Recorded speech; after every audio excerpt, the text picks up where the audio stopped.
All right, ladies and germs, it's time for the late night boxing talks. As you can see, y'all caught me between cycles. I had to trim my shit so I could line it back up. It'll be back in about a day. Anthony Raimundo Barron, que lo que manín?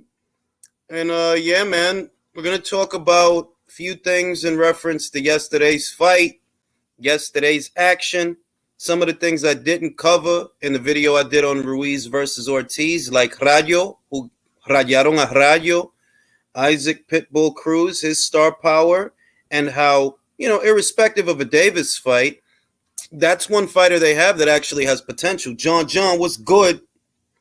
You know what I mean? That's a kid that has potential, at least in the marquee sense of the word. As far as the boxing, it's hard to say because of, how they're matching him. His claim to fame is a fight that he lost, after all. It's not like he's here by merit of victory. He's actually here by merit of name association, because Gervonta wasn't able to knock him out. He still did win a decision against him. So it's tricky with Isaac because he looks like a handful. He looks formidable, but he hasn't actually beaten anyone formidable. So until he fights someone formidable, it is hard to know how good he is or isn't. He's got a fun style. He's enjoyable to watch. He's a pressure fighter. Those are always fun. He seems to have a chin. He took some of Gervonta Davis's best shots. Gervonta actually broke his hand on him when they did fight. I believe it was his right hand. And, I think he has star power. I think that irrespective of using him as an opponent for Gervonta, they could literally turn that kid into something, But as far as Rayo, which I'm going to be talking about, Rayo's situation reminds me of Rolly. Rayo is a fighter that I kept hearing about, and I kept hearing about him. And I watched maybe one fight. I was Goody D Styles. Appreciate that, bro. Rayo is a fighter that I kept hearing about. That, oh, they got this kid at lightweight. He's huge. His name is Rayo. And I vaguely recall at least seeing one of his fights or watching I got a glimpse of him. Yesterday was the first time I was going to sit down, really take stock of him, really pay attention and take stock of what he can do. And he gets knocked out.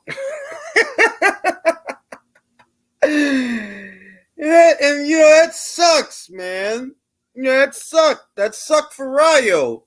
Wasn't bad for me because the guy that knocked him out was Dominican, from Dominicano, de la República Dominicana, one of my countrymen. So that was nice, de Los Santos. De Los Santos saying that he wants Gervonta Davis, by the way, for those that don't know. He wants a Gervonta Davis fight because if you're on PBC Island, that's really the only money fight for you. Other than that, you going to get what you going to get. And yeah, that's the same thing I said last night, Hot King. I was like, what happened to Rayo is the West Coast version of what happened to Josue. The Puerto Rican kid got knocked out. The Mexican kid got knocked out. It is what it is. Rayo attached his come up to Teofimo Lopez's name. Benavidez Sr. kept telling the media he knocked out Teo in sparring. Attaching your name to another fighter is always a red flag. I agree with that, Cash Cultura. I do agree with that. That was the most that I had heard about him, the name association with a sparring session, because those PBC guys love to talk about sparring sessions. Rolly loved to talk about Ryan in a sparring session, Rayo and Lopez, and it's like, bro, that shit is corny. It used to be a time when what happened in sparring stayed in sparring because of the context. But what happens with this generation is they don't actually have a code for anything. So you'll have guys running around talking about sparring sessions. When I was young, we didn't really used to hear about the sparring sessions of established names. We didn't used to hear about it at all. Whereas now it's commonplace that, oh, this guy got this in sparring. Like I heard about when Elvis Rodriguez knocked out Black Cobbs in sparring. We all heard about Klitschko knocking out Wilder in sparring. We heard about Dubois hurting Anthony Joshua in sparring. We heard about White hurting Fury in sparring. Like, sparring stories is normal now. Oh, that Spence gave Mayweather the business in sparring. That's like the norm now to talk about with our sparring sessions, which is kind of tacky and it's kind of classless because, you know, as a sparring partner, you're there to help the other fighter work on things and you're there to get some work yourself. But the way things are now, because there's such a lack of respect and a lack of a code, you hear about all type of shit that happen in sparring. I wonder if the PBC guys like talking about what Vlad did to Wilder. Probably not. They probably don't. They don't like talking about what Fury did to Wilder. They got to make up fantasies to reconcile that shit, to cope with that shit. They still doing that shit. They still can't believe their eyes. Like a whole 12 months later, they still can't believe it. But that's what happens when you get too attached, to be honest. I wonder if the PBC guys like to, oh yeah, I read that already. Avo, our media Dave, Ortiz's beast showed heart. Look, bro, I'm going to be real with you, all right? I ain't going to lie that Ortiz showed heart because he kept getting up. He got knocked down 3 times. He kept getting up, so he showed heart. But I don't think he's a beast. I don't think he ever was a beast because if he was a beast, he would have more to show for it on his resume than 2 losses to Deontay. We ain't talking about fights that he won, fighters that he beat. We talking about him. We talking about him getting knocked out by the same dude 2 times. That's what we talking about. Appreciate that, Jay. Rayo got Rayo. That's the word on the street. You know what I mean? That's what I'm saying. You can't tell me that a guy's a beast. And okay, if he a beast, then who he beasted on? Who he beat? All you gonna tell me is, yeah, he gave Wilder a good fight. Yeah, he gave Ruiz a good fight, but he ain't beat nobody though. So, like, what we doing then? What we talking about? Ortiz lost yeah, that's how I see it, bro. Hurricane, that's how I see it. Every time they put him in there with somebody that was all right, he lost. And it was only really 3 times. Who he beat? Latif Coyote on Andrelone and Bryant Jennings after Vladimir beat him. That's it. Oh, and a very, very old Tony Thompson. You Canelo fans are too sensitive.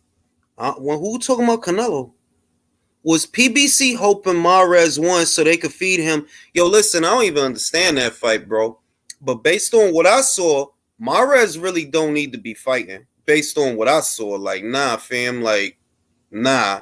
You was tired after 3-4 rounds, bro. And if they put you in there with somebody ambitious, that eye gonna get hit again, and you gonna be messed up. For the safety of the fighter, I don't even think that man should be fighting, to be real with you, but you know what I mean? We all know Ortiz was number 2. Yeah, all right.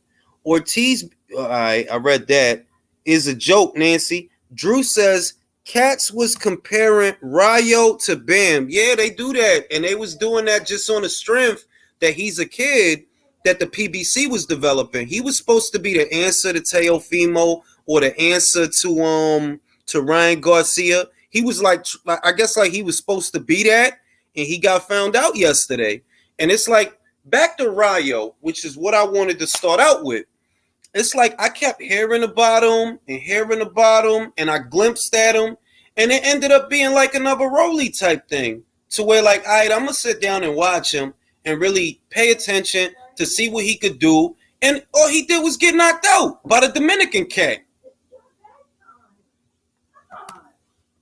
I media, that's my wife once again screaming in the background at the kids.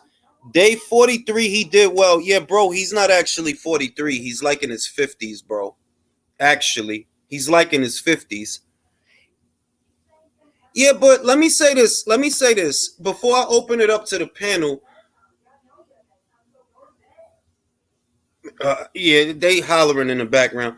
Let me say this. He was fighting an Andy Ruiz that had not fought in over a year. So where we saying Ortiz did well, not based on the reputation that he has. No, not based on his reputation, he didn't do well. Not based on how people talk about him, that everybody's swerving him. When the only one that ever swerved him at first was Wilder. Nobody else swerved this man. Nobody else was avoiding this man. Ortiz's reputation as a boogeyman started when Wilder didn't want to fight him. All right, what's goody, Lisa? Ortiz's reputation as a boogeyman started in 2015 when they asked Wilder about him, and Wilder started talking about the nandrolone that he took. Other than that, he wasn't no boogeyman. Like, who you beat, fam? Who did you beat that you established yourself as a boogeyman?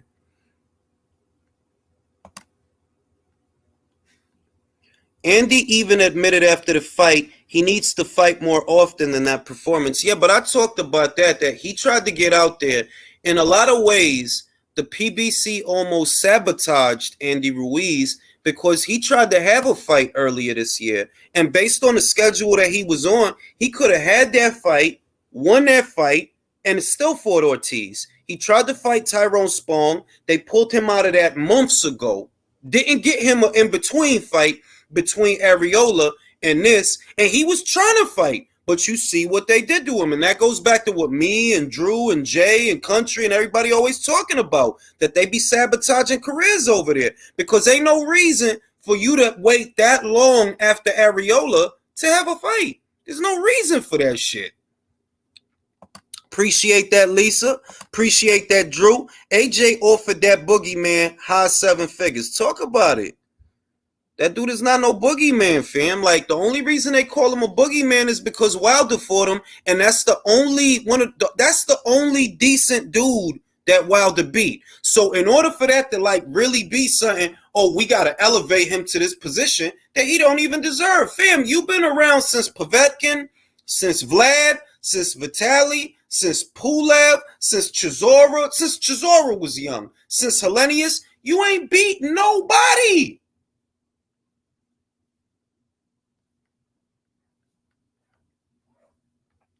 Mainly the PBC guys, this one fight a year schedule is just facts, bro. You can't be around since 2008, 2009 till now. That's 2 eras of boxing. That's literally what that is. That means you was around for Vitaly, you was around for Vladimir, you was around for Povetkin, you was around for Pulev, you was around for Ustinov, you was around for Chisora, you was around for Hellenius, you was around for Duopo when Duopo was a young fighter. You've been around for a lot of people that you didn't even fight, much less beat.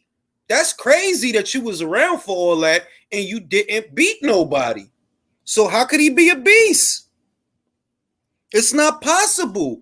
If you a beast, like I call Povetkin a beast. Why? He fought a lot of fucking people and he knocked their ass out. He did. Pulev, motherfuckers could say what they want about Pulev, but he only ever lost the top dudes though. And he fought people. He beat Chisora years ago in 2016. Where Parker over here, he need 2 fights with Chisora to get 1 good win. Pulev already did that in 2015, 2016. Facts, bro. He was literally around for Frez Akendo. For Frez, bro.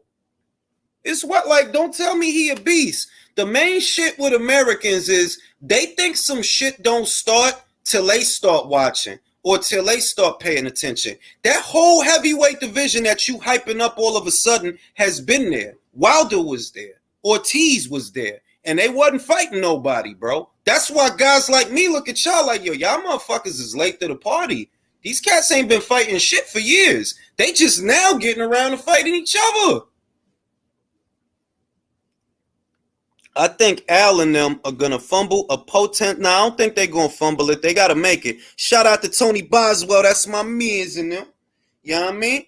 And I'm saying it like it's a lot of that at the PBC because that's what they did with Rolly. That's what they tried to do with Rayo. And these fighters always end up getting found out. I ain't knocking that Rayo kid for losing a fight. That happens. It's the hype that I'm talking about. They're like, yo, they was talking about this cat like he motherfucking, like I don't know what. Like y'all talking about him, how motherfuckers talk about Bam. And then I look at him, I'm like, all he did was get knocked out. And with Rolly, man, they did that with Rolly. I kept hearing that name, Rolly Romero. And I'm like, all right, I'm going to watch this dude, and I'm going to see what he do. And now I look, I'm like, yo, y'all playing, man. Like, y'all not for real with this cat. Like, y'all not for real with this shit.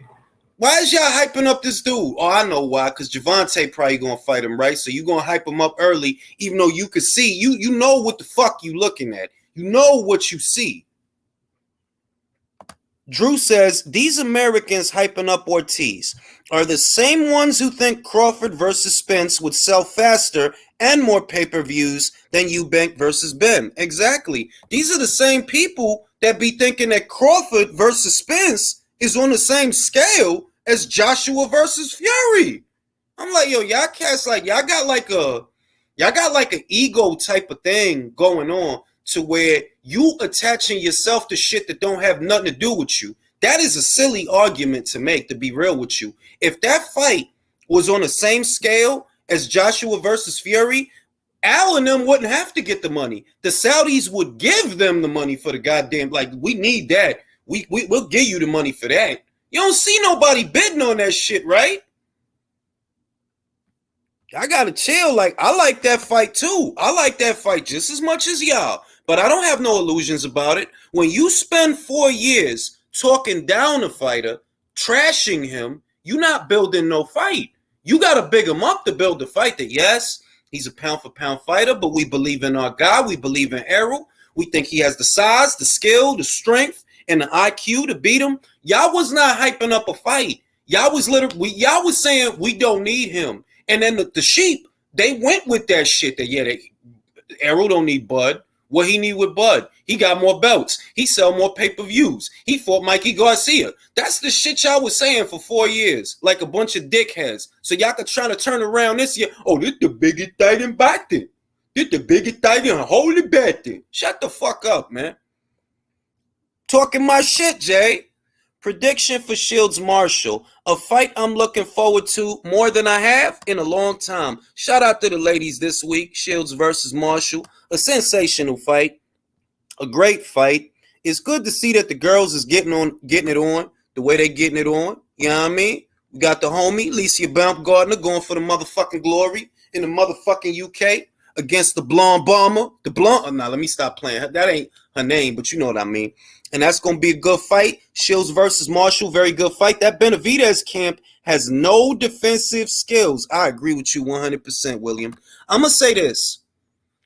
Clarissa has the speed to disrupt somebody that's trying to get fly with her. Like, if you try to get fly with her and pressure her and square up on her, she got the speed and the feet to catch you coming in.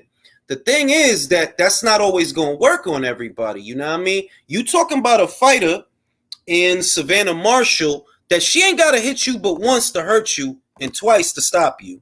That's reality, all right? That's reality. She ain't got to hit you once, not but once to hurt you and twice to finish you. And it's hard for me to imagine that you going to go to full 10 and you don't get hit by nothing when even in fights that you dominate, even in fights where you win every round, you do get hit a little bit. You do get hit. Not a lot. Not to where, you know, you getting pieced up, but you do get hit. Punches get through. All right? That's what I'm saying. Even in fights that Clarissa wins comprehensively, systematically, punches get through. And this girl, unlike those girls, she has the power to stop you. She's going into the fight with that faith that all I got to do is land a few. I ain't got to win every round. All I got to do is land a few and you out of here. So when you got a fighter that might have that mentality, a lot of things can happen. When people tell me they got Shields winning a fight on points, yeah, I can see that. That's possible. But when people tell me they think Savannah going to knock her out, that's possible too. Because she ain't got to hit her but once to hurt her and twice to stop her. These girls that Savannah fight, you notice, want to get through and they hurt off top. They hurt off top already. They on Queer Street already off of one that got through. And it's hard for me to imagine that you going to go 10 rounds and you don't get hit with nothing. You don't get hit with no body shots, no hooks, no jabs. The girl switched from orthodox to southpaw, but she not going to hit you with nothing. It's hard to believe that. Now, I will have my prediction video. up before the fight. It's a very good week of fights, believe it or not. You got Costa Rica's own Yocasta Valle. She's going to be in a unification match with Vietnam's Titu Tinunian. That's Thursday. That's on the zone. Obviously, you got Alicia Baumgartner. You got Michaela Mayer. That's on Saturday in the afternoon here in the United States on ESPN. The main event of that same card, Clarissa Shields, Savannah Marshall. Excellent fucking fight. I cannot complain. It's beautiful. Deed says Spence and Crawford is ending up like Lewis and Bo. Well, listen, man. I'm going to say this about Spence and Crawford. They got to do that fight. That's the main thing. They got to do that fight. It's for Showtime. You have to compete with these people. You have to compete with Top Rank. You have to compete with the Zone. All the different cards that they doing throughout the year. You have to compete with that. And if you can't even get this fight over the line, that don't even cost what Fury versus White costed, that don't cost what Joshua versus Usyk costed, Canelo versus Golovkin costed, Conor Benn versus Eubank costed. If you can't do that next year, they might not give you as much money to do shows. So you need to finish the year strong and show them that you can put together something that sell. Now, you already claiming that you did all right with the Gervonta Davis-Romero fight. Well, you need to do better than that with this fight because the numbers they putting up over there is abysmal. Those numbers is caca, bro. I don't care what motherfuckers say on Twitter. Motherfuckers on Twitter don't know shit about shit. Them numbers is caca. You keep putting up numbers like that, and when they give you your budget for next year, it'll fuck around and be smaller than the budget you got for this year, which means you get to do less fights, which means more fighters sit on the shelf. And that's not good for them. That's not good for boxing. So you need to show that you can deliver this fight and promote this fight and actually turn over a profit. That's why I think they are going to do the fight. That's why I think, because they have to. You have to. What other big fight did you do this year? What? Davis versus Romero. Shout out to Spicy. I see you in the comments, Spicy. You know what I mean? Appreciate that, Spicy. Super sticker. Hey! They got to do that fight.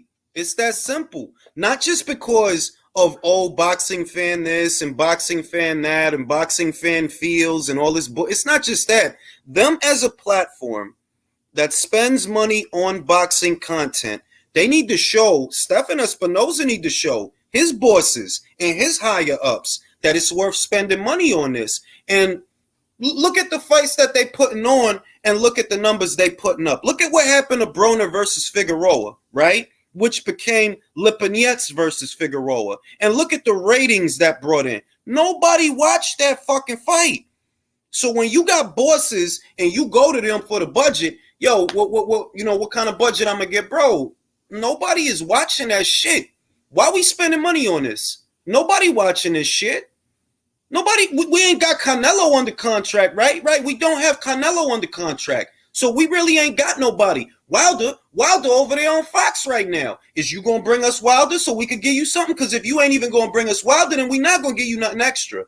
You gotta show us that this programming is worth spending money on. And if you can't put together a nice show to show them like, look, we did this and it made this. If you can't do that, I don't know what to tell you. That's why they need to pick that fight. Damn, Candela mad. Who Candela mad at?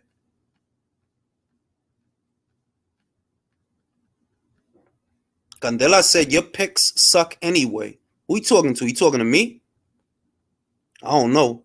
He mad. That Ruiz versus Ortiz graphic about passing gas. Yeah, that shit was funny as shit. I'm going to tell you what, Candela. I'm going to tell you what, bro.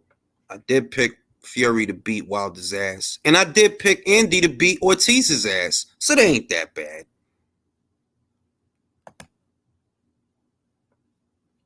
One good fight put on by show. And, yo, talk about it, bro. Appreciate that, Spicy. Talk about it, bro. Motherfucker, like, I don't know if Candela was mad at me, but I did pick Ruiz to beat Ortiz ass, and he dropped him 3 times. He won the fight. My picks can't be that bad.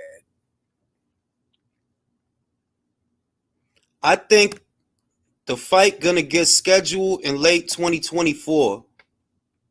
Probably, I don't know. Probably. Well, I don't know if he a PBC dude, but I know Wilder got the shit beat out of him. And I said he was gonna get the shit beat out of him. I know that fucking shit. I said that motherfucking shit. What happened to Unrivaled Boxing? I missed that guy. Bro, he right here. He right. I know he around here somewhere. I know he around here.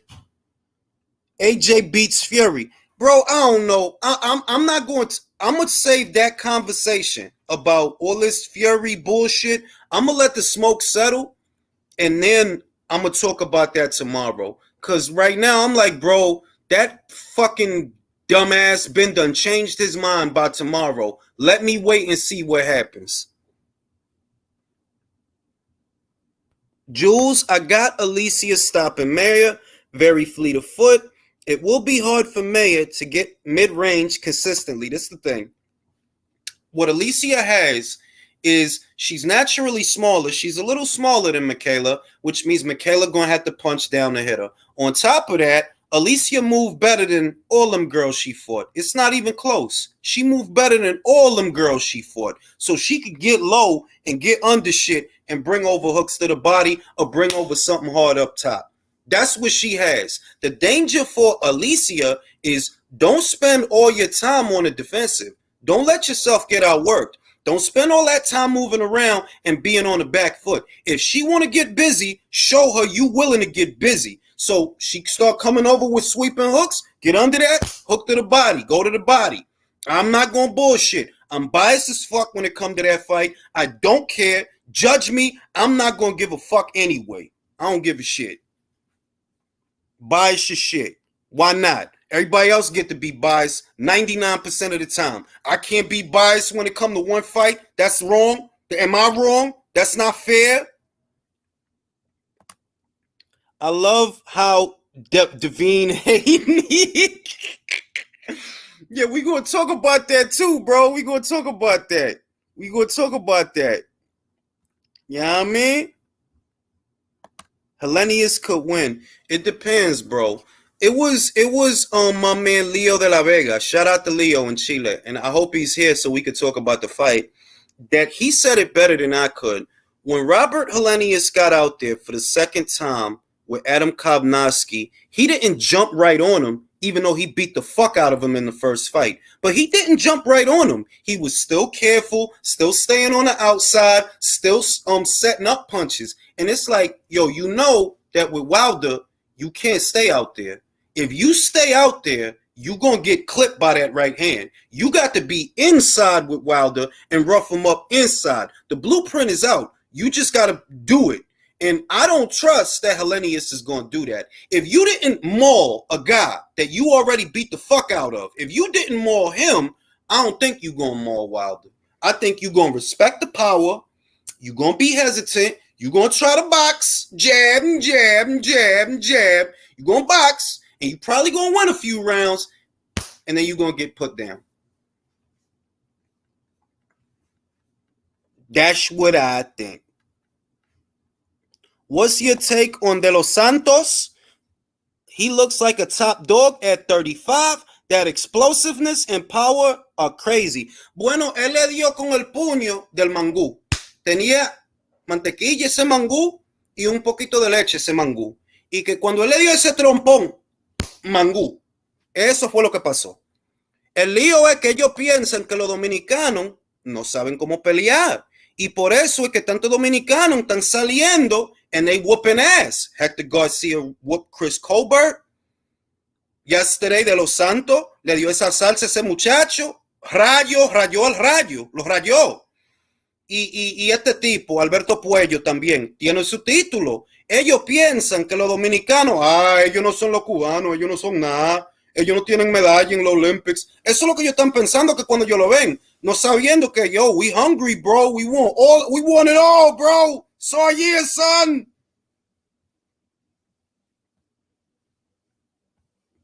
They thinking it's gonna be an easy day, easy work, all that bullshit. Nah, shout out to Broadway Joel, who says it all the time. Broadway Joel says it all the time. Estos no son los dominicanos de antes. Estos no son los dominicanos de los tiempo antiguo. This is not them, bro. They here to fuck you up. We here to fuck you up. Don't be surprised if Davis lose to a Dominican. I can see it. Don't be surprised. And then motherfuckers gonna be like, oh my God.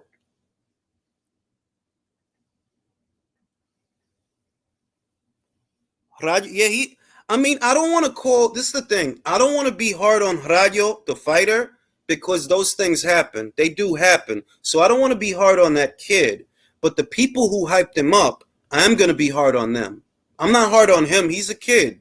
Why would I be hard on him? You know what I mean? It's a hard job to begin with. But the people who hyped him up, they're, oh, he's this and mierda, coño, mierda. He didn't beat no one. Mierda. De Los Santos proved that. Oh, thank you, Tony, because that's what he came into that fight with one loss. Rayo left with his first loss. All right? Motherfuckers need to understand.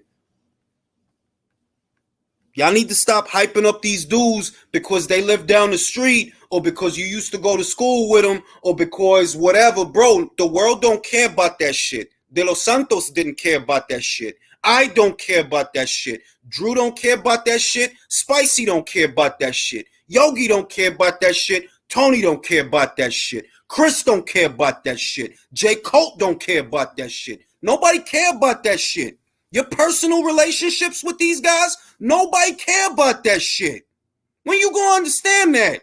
Because you used to sit next to him in homeroom. Nobody care about that shit.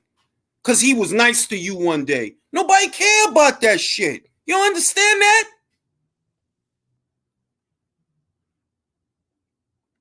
Cruz is great action for $1. That's a good way to put that. That's true. That kid, he has potential. Cruz, irrespective of just throwing him back in the Gervonta Davis rematch, irrespective of that, if they groom him and just keep him fighting, it doesn't even matter. Keep him fighting. Just keep him fighting. Keep him selling tickets. Keep him knocking people out and building his reputation. And he could actually be someone that gets you some fucking money. Because the guys they be hyping up, Rolly, Rayo, bro. Shit is crazy, yo. Shit is crazy out here, yo. Yo, I hope Berlanga's next. You know he said he got a fight day, right, Jay? He said he got a fight day. I'm waiting, bro. I want what happened to Rayo, what happened to Josue. I'm waiting, bro. I'm waiting. And I'm not going to apologize for that shit neither. I'm waiting. I've been waiting. Tank fighting Abner Mares next. Michaela. Somebody, see, that must have been the person that was pretending to be Michaela Mayer. I think that's who that was.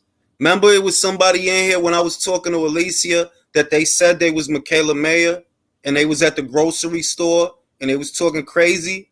That's probably, they probably forgot that the name says Michaela. Because I don't think that's the real Michaela Mayer. And I really didn't, my psychic spider senses was not tingling that day. I did not feel that was who that was. I cannot believe people think Hellenius. Yeah, I don't think he gonna beat Hellenius. I mean, I don't think he gonna beat Wilder Yogi. I really don't.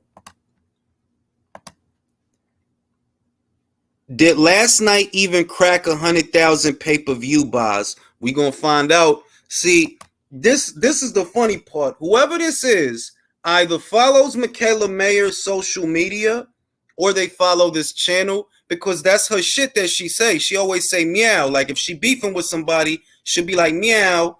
But I don't think that's the real Michaela Mayer. I don't. If you the real Michaela, when I post that link, click that shit. Shout out to my man, Coach Malachi. Capricorn in the building. All right, now I'm going to let people on individually. I'm about to post the link. and I'm gonna let people on individually. We're not gonna do 10 people at a time straight away because it'd be too many people talking and that shit get messy. De Los Santos, la patria. Did last night crack 100 punches thrown in the fight? I don't know. Did I post the link? Let me see if I posted the link. I'm about to post the link, and I'm only gonna go live with one or two people at a time. It ain't gonna be 10 people at the same time like always, not straight away, because it'd be too many people talking. I got you. I just posted a new one. I got you. Willie says, thoughts on Esparza versus Cortez. You talking about Estrada?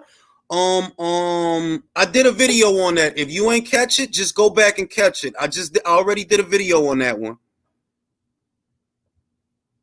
I know I'm gonna go to Avo. Let me go to Avo real quick. Avo, you know what I mean? Avo, how's it going? Chilling. And I guess I want to ask you, what did you think of Rayo before yesterday's fight, and what was your reaction to what happened to him in yesterday's fight? Well, what was my opinion of Rayo? I thought he was going to be I think he is still a young up and comer. I didn't buy into the hype as badly. I did think he was going to win, but again, last night was just the day of my predictions not sticking, because I thought Rayo was going to win, honestly, not by knockout, honestly, because I had a high opinion of Los Santos, but that fight went down not how I expected. Then Ruiz versus Ortiz ended up horribly, because God knows that I expected a knockout. And So Ruiz, so one at a time. Let's cover one subject at a time. Let's stick to Rayo for now. So I think he can bounce back. You think so? You think he can? You don't think it's going to be like a Josue Vargas kind of situation? I think he's young enough that he can bounce back. I think one loss, like, again, losses are not necessarily a bad thing. You learn from losing. Again, like, people in the past have lost. It all depends how his comeback fight comes. If he reinvents himself, I think he bought into his own hype. I think that was the problem. I think people buy into hype a little too quickly nowadays. Like you mentioned earlier on in the live, these like sparrings, like, people got to stop relying on sparring to be like the measurement of how good a boxer is. I do agree with that. Let me just say this. All right, if that's the real Michaela Mayer and that's not some troll, click the link and we'll find out if that's the real Michaela Mayer. Now I'm gonna go to my man. Country. Let's go to Country. Country. What were your thoughts? What were your thoughts on Rayo before yesterday's fight, and what did you think about what happened to him? Rayo was a great up-and-coming prospect before the fight, and he went in there. I think they overlooked that opponent. The guy, they didn't know a lot about him, and I think that his management team made a mistake. And to be honest, I mean, he got a big serving of a humble pie. And he kind of needed it, though, because he needs some more work on his defense and head movement, etc. Like Dave was saying, he could recover from it, but if something like this happens again, I don't see him recovering from it. I see him going by the wayside like Panchito Bajado or one of them type of dudes. Country, so, you don't feel like this has shades of you don't feel like this has shades of Josue Vargas? It does a bit, yeah. But not. See, that's how I know. Let me say this. That's how I know that's not the real Michaela Mayer. Michaela been over there for a week already. All right, keep going, Country. I mean, not as bad, but yeah, it does have shades. It does smack of it a bit. And the thing is that, like I said, right now he has a chance to rebuild and work on himself and come back. But if something like this happens again, dude, he's done. I think he's done. Let me go to Chris. I'm gonna go to Chris now. Let me go to Chris. Chris, what did you think about Rayo before yesterday's fight? And what did you think about what happened to him? Before yesterday's fight, Rayo was a good prospect, man. I was looking for him to do big things, but I did hear that he was popping, minor shit on these boxing publications on YouTube and shit. Mm-hmm. Then on yesterday, that nigga got punched hard in his shit. Nigga got punched hard in his shit. Boy, he did motherfucker got hit with. Yo, bro, because I ain't gonna hold you. Rayo knocked him down. Let's keep it a buck. He did, but see, this is the thing. Rayo always, we could see that he had power. We knew that. I know. I got it. I know he had power. Hold on. I know he had power, but boy, when he got hit with that, right hook, I said, God damn, this motherfucker hit hard. But he was snuffing the shit out of him, bro. But what you think about it though? Do you feel like he can and will rebound from that knockout? Do you think that? Yeah, because let's look at it like this. Because we're doing this juxtaposition between Josue Vargas and Jose Rayo Valenzuela, right? Josue Vargas, when he got knocked out by a big puncher in Tron Zepeda, and he fell flat on his face. This kid didn't. He got stopped on his feet. That's true. Yeah, but he the first knockdown with Josue Vargas against Tron Zepeda, they could have stopped the fight there. That left hand effectively ruined his career. And he got but I think Valenzuela, I think he has the power to knock people out, but hey, let's hope he's not chinny, because sometimes when a big puncher hits you like that and hurts you like that, bro, you're not the same physically. That's what I was going to say. That's what I was going to say. That when you get knocked out, it ain't just losing; it's getting knocked out, and that could affect your confidence when you throw your shots. It could make you hesitant, or maybe you always been chinny, and it took for you to get knocked out to find out. It could break down a lot of ways. But it's always like this. If you're a prospect, for the most part, and if you're a good prospect, no one's really supposed to know how sturdy your chin is or how bad your chin is, because you've been boxing, you've been doing your thing, you've been mastering your craft to a point that hey, people can't touch you, and you just dominate fights. So we're never really gonna know who's chinny or not until the world loves it. You know what I mean? Until they get checked. That's what it is. Now I'm gonna clear up backstage a little bit. It's already like 10 people back there. If you already went, I'm gonna just clear you out for a second to let some other people on, okay? That you could click the link after, all right? Now, bang. I'm gonna go to let me go to Michael. And first let me read this super chat too, because I need to keep at least one slot open. Jose Sr. is a hype trainer. Did you see Espinoza, Nello Triple G saying is a financial disaster, yet he was offering Nello $50 million for Maul and Ben? Ruiz looked bad.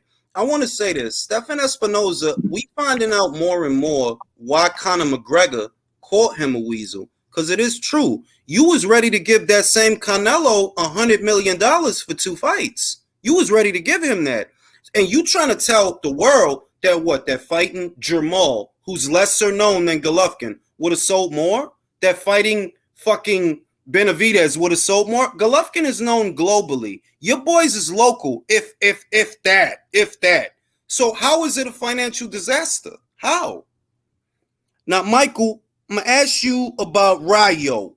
What you thought about Rayo before yesterday's knockout, and what do you think about him now? Yo, I just want to say, PBC cannot promote shit, bro. I didn't even know Rayo was on the card. Honestly. Me neither. I didn't know he was going to be on that shit neither. I did not know. And honestly, that Los Santos guy, he really came to fight. Yeah. He came to fight. He did not want to lay down, and he got caught. And I don't know. You see his legs, bro? The ankle. I don't know. What I think about him, can he come back? I don't think so, bro.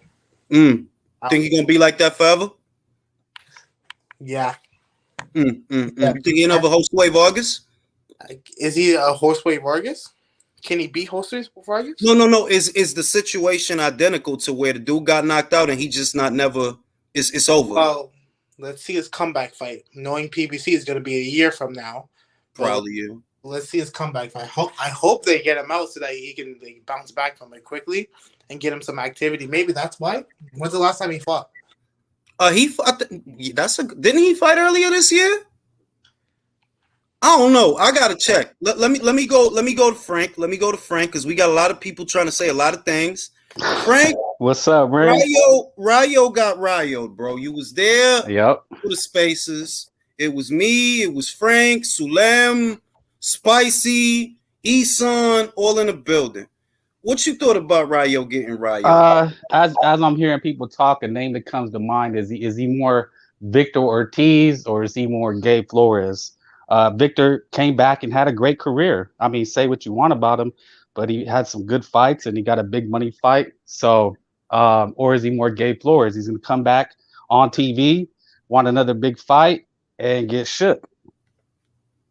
I mean, it's early. It's early to be getting knocked out, bro. We can't say that. They're like, fam, you getting knocked out right now is not the same thing as being in a big money fight and getting knocked out, because at least you built yourself up to the money. You got knocked out before the money even really came into it.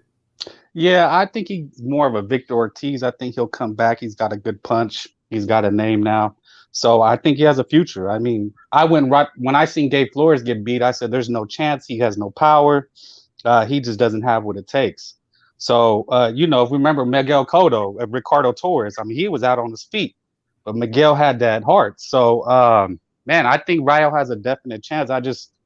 It's what they were saying about Gabe Flores. People were arguing, how should they bring him back? Get him some fights in Tijuana, a couple of fights.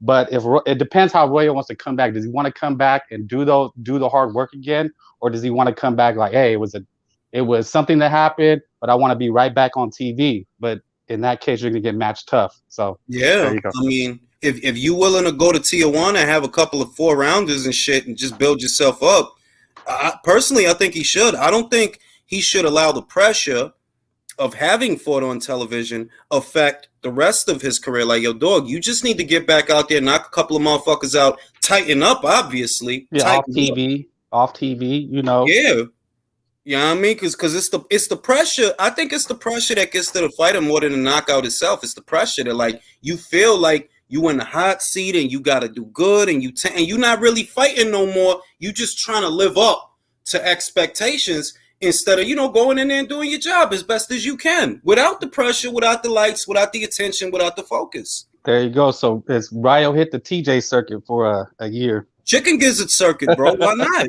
Why not? There you go. I'm gonna go to Polo. I know Polo gonna be real emotional about this because he really liked Rayo. I didn't have an opinion on Rayo. I didn't evaluate him. So Polo, is Rayo the new Josue Vargas?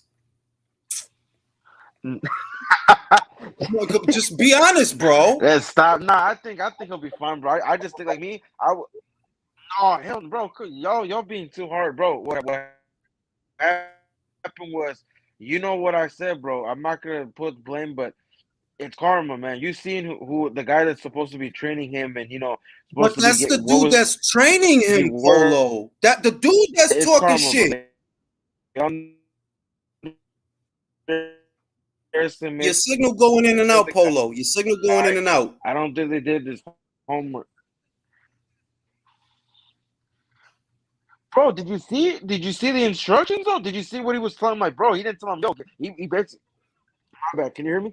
Bro, his coach gave him horrible instructions. Did you see what he was telling him in the corner? He was telling him to basically, but that's the point, Polo, that the fighter that he has been, right? Polo, the fighter that he has been, and the fighter that we have seen up until this point has had that same man in his corner. So those deficiencies was always there. Some tune-up fights and try to rebuild yourself and don't rush it, because I feel like he underestimated the opponent. All right. So you feel he could bounce back? You think he gonna be Cruz? They was talking about it. Like, I don't think they. Yeah, he'll bounce back. I just feel like he needs to like chill out. Like, I didn't like how he was. Like ultimately, it's not bad to have like confidence and say you want certain fights, But I feel like this late replacement really fucked him up because, like you said, it'd be those late replacements, bro, that pull it out. Because They Josel did Corrales do. would have, Josel Corrales.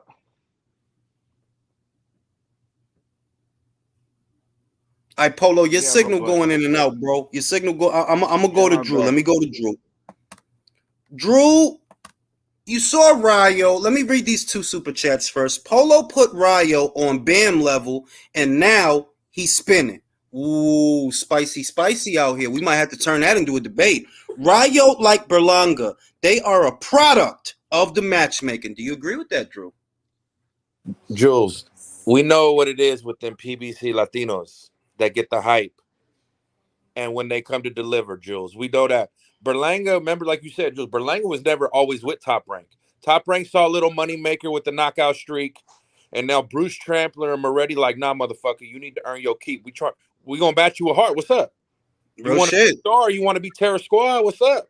That's true, though. That is true that he wasn't always with them. I think they said that 10 of his first fights was not with Top Rank. So, yeah, it's not like he was a dude that they picked him out the amateurs and they've been grooming him, like Davis and Stevenson and Torres and all the kids they got. It ain't like that. He already had like 10 fights or some shit like that when they got him. And then look at Rayo. Who's Rayo's camp with? Benavidez. And that PBC they're like, I respect them. They're fighters, but look at the fighters that actually make something, Jules. They're in camps with other fighters. They're getting that work. And look at Shakur with Anderson. Like, these motherfuckers is they're living the fighter lifestyle. They're not buying into the hype. Look, fam, I don't even like Fury, right? But to your point, peep the shit. Fury has sparring pictures, recent ones, with Martin Bacol, who just beat the shit out of Tony Yoka, the big burly motherfucker from Iceland, the unbeaten motherfucker. The good fighters, they not in a bubble. They not in a biosphere. They getting working on a regular with other cats. A lot of these fighters, Jules, they move like Conor McGregor.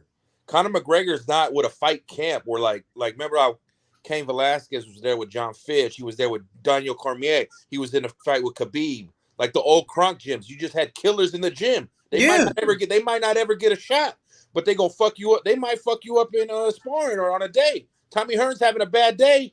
One of the prospects in there might give him that fucking work.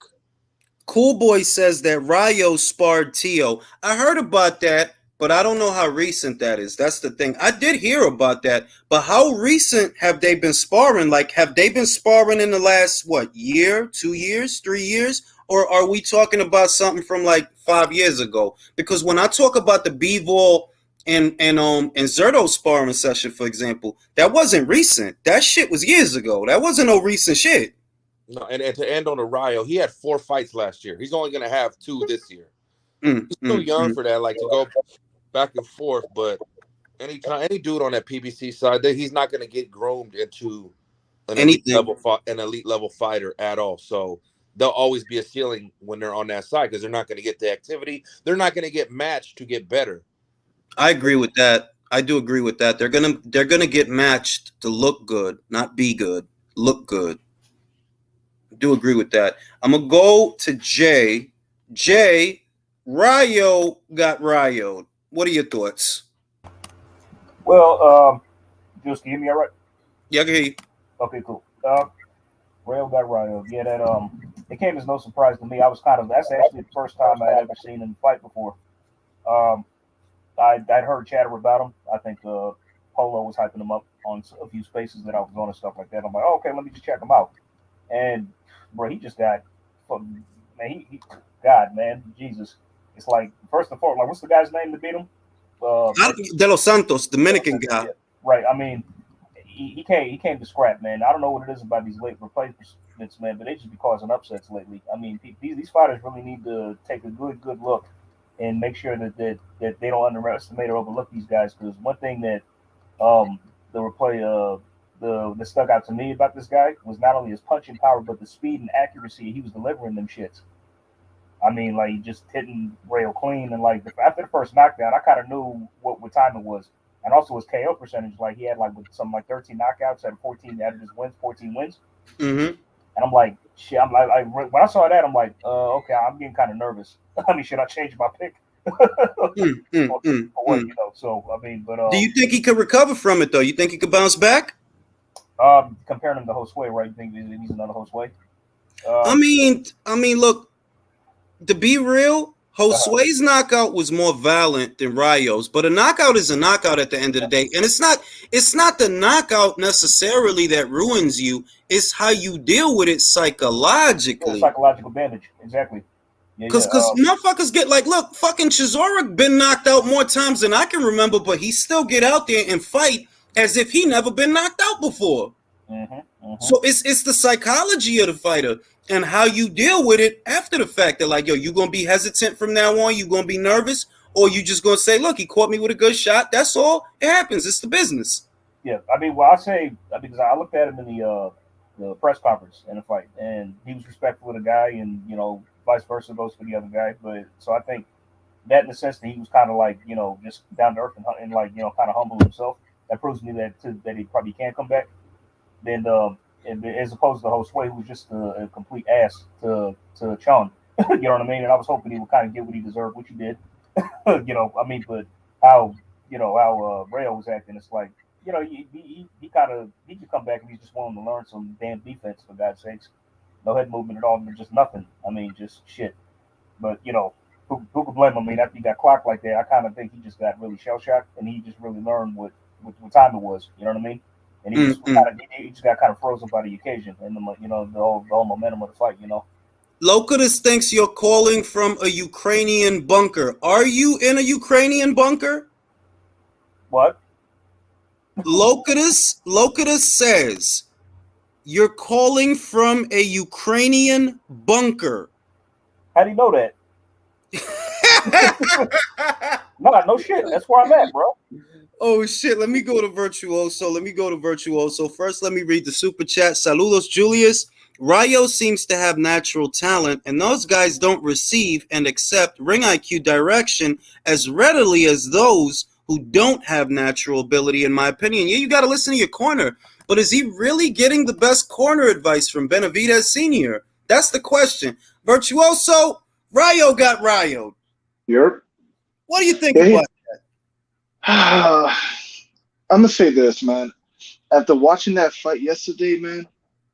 Well, not yesterday, but today I saw a downloaded video of it, copy of it. But I'm gonna give him the benefit of the doubt because this is one of the Los Santos kid I never heard of. And he did took him on short notice. I mean, it was such a last second, you know, call.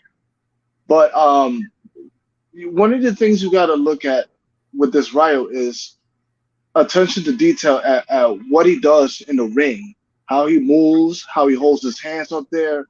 Because if you run into something like that, right? Okay, the management team over there at PBC, they're gonna look at that shit and they're gonna nerf your competition. So it's either you're gonna look at the the fight tape, and look at it as what I did wrong and how I could have corrected, or you're gonna look at it as an autopsy to your career. And he has to look at the former. Look at what you did wrong, and if he saw himself like on the floor collapse like Vargas did, then I think it would destroy his confidence. Because after all, the trainer did look out for him, and shout out to Ray Roma, you know, for doing that shit. Because you know it could have gotten worse. Because I seen on 2 occasions he had a stanky leg, so he had to protect him, you know, like it was his own kid. But that should definitely, you know, protect his ego. Fair enough. Can he bounce back? Well, it depends on who you face next. So, like I said, PBC, you know, they take their time with their fighters, you know, especially those who struggle. That's true.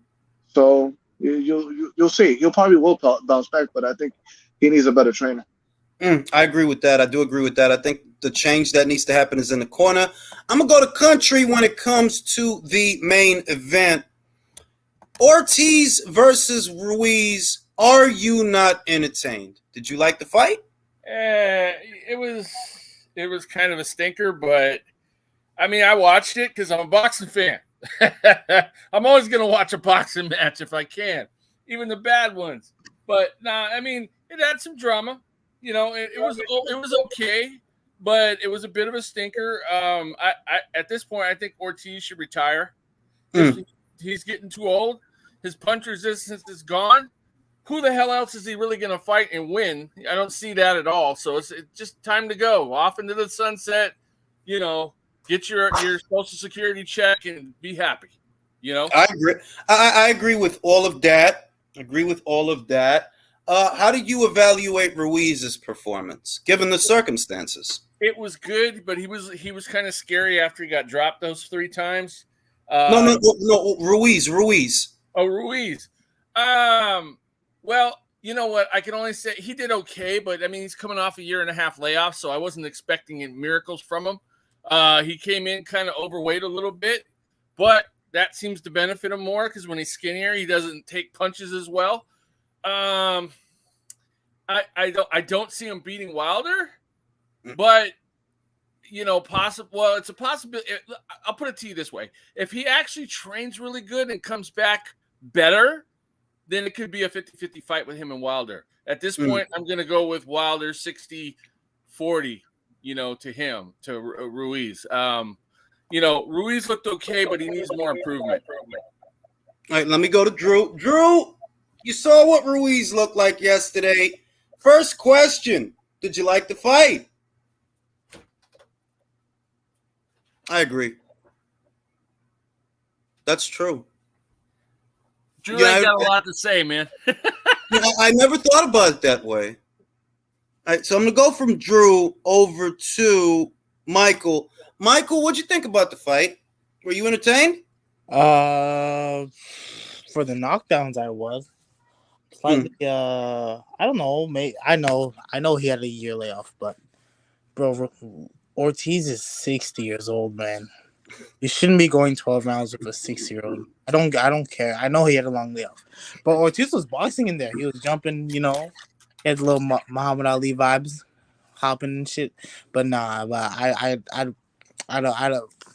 don't rate Ruiz highly off that, to be honest with you. And I think he gets knocked out by Wilder probably around 6 or 5. And fair enough. I mean, I can't see, because my thing is this: the reason that Ortiz was able to land the straight left hand, that'll be the same reason that Wilder is able to land the straight right hand. It's the same thing. You have slow feet. He doesn't move his head too. And he doesn't move his head. He's not fighting on a swivel. It's okay if you have slow feet if you're fighting on a swivel. But if you're not fighting on a swivel and your head is dead center, you're going to get caught. If you try to catch it on the arms, you know what Wilder likes to do? He'll come around the side and hit you on the back of the head. He does that all the time. So if he don't change that, he's going to get knocked out. Simple. Going to get knocked out. So you didn't like the fight. And Ortiz was outboxing him on some rounds. He looked actually really good. I agree. No, I agree. A younger Ortiz, honestly, knocks him out. But a more active Ruiz knocks out Ortiz. If we're gonna do that, if we're gonna do that to where woulda, coulda, shoulda, okay. Well, I feel if Ruiz would have fought in the last 12 months, he would have knocked that man out. He wouldn't have got tired. He would have knocked him out. Yeah, because it was there. He could have got him. He could have got him. He dropped him 3 times, so you know he could have got him. I don't think Ruiz is tired at all. I just think that those straight lefts that Ortiz was landing, like, you know, scared him. I'm gonna open it up to the chat, to everybody on the panel now, and please let each other talk, and please don't cut each other off, because that is very. Wait, can I just ask, what do you think the numbers did? 80K, 150, 150, respectively. Yeah, I think it did 150. Man, let's not worry 80 about and 90. We saw Ortiz get cooked. We saw the boogeyman get exposed. So let's just be happy. And I agree with you, Julius. A more active Reese would have stopped him. Like, I don't know, like, you can't knock it. Let me say this. Nobody say nothing. Let me say this. If you knock a dude 3 times down and you haven't even fought in the last 12 months, all right, you would have easily beat him if you would have fought in the last 12 months. That's what I see. And we talk shit about Ortiz, but bro, he's not easy to knock out. Like, that dude got skills, so that's what I'm saying. Like, I think Reese looked good. Reese did his thing. I mean, Reese, you know, boxed. He waited for him. It's like, I don't understand where, like, oh, he was like, bro, Ortiz was not trying to open up. He felt those power shots. Hey, like, you saw when he's. Can I? Go ahead, country. You know what? The way those guys fought last night, you know what? Zhang would have gave both of them problems. I agree with that 100%. Yo, I agree. Zhang showed that he has a chin against the young guy. He showed he has a chin. We know he can crack because he fucking hurt Hrgovic how many times in that fight? And he's a southpaw. And he's a better amateur. Wait, and he's a better amateur than Luis Ortiz. He is an Olympian. Ortiz is not. Don't confuse having an amateur record with being an Olympian. It's not the same thing. Oh, so now we rating, huh? You already rated Zane.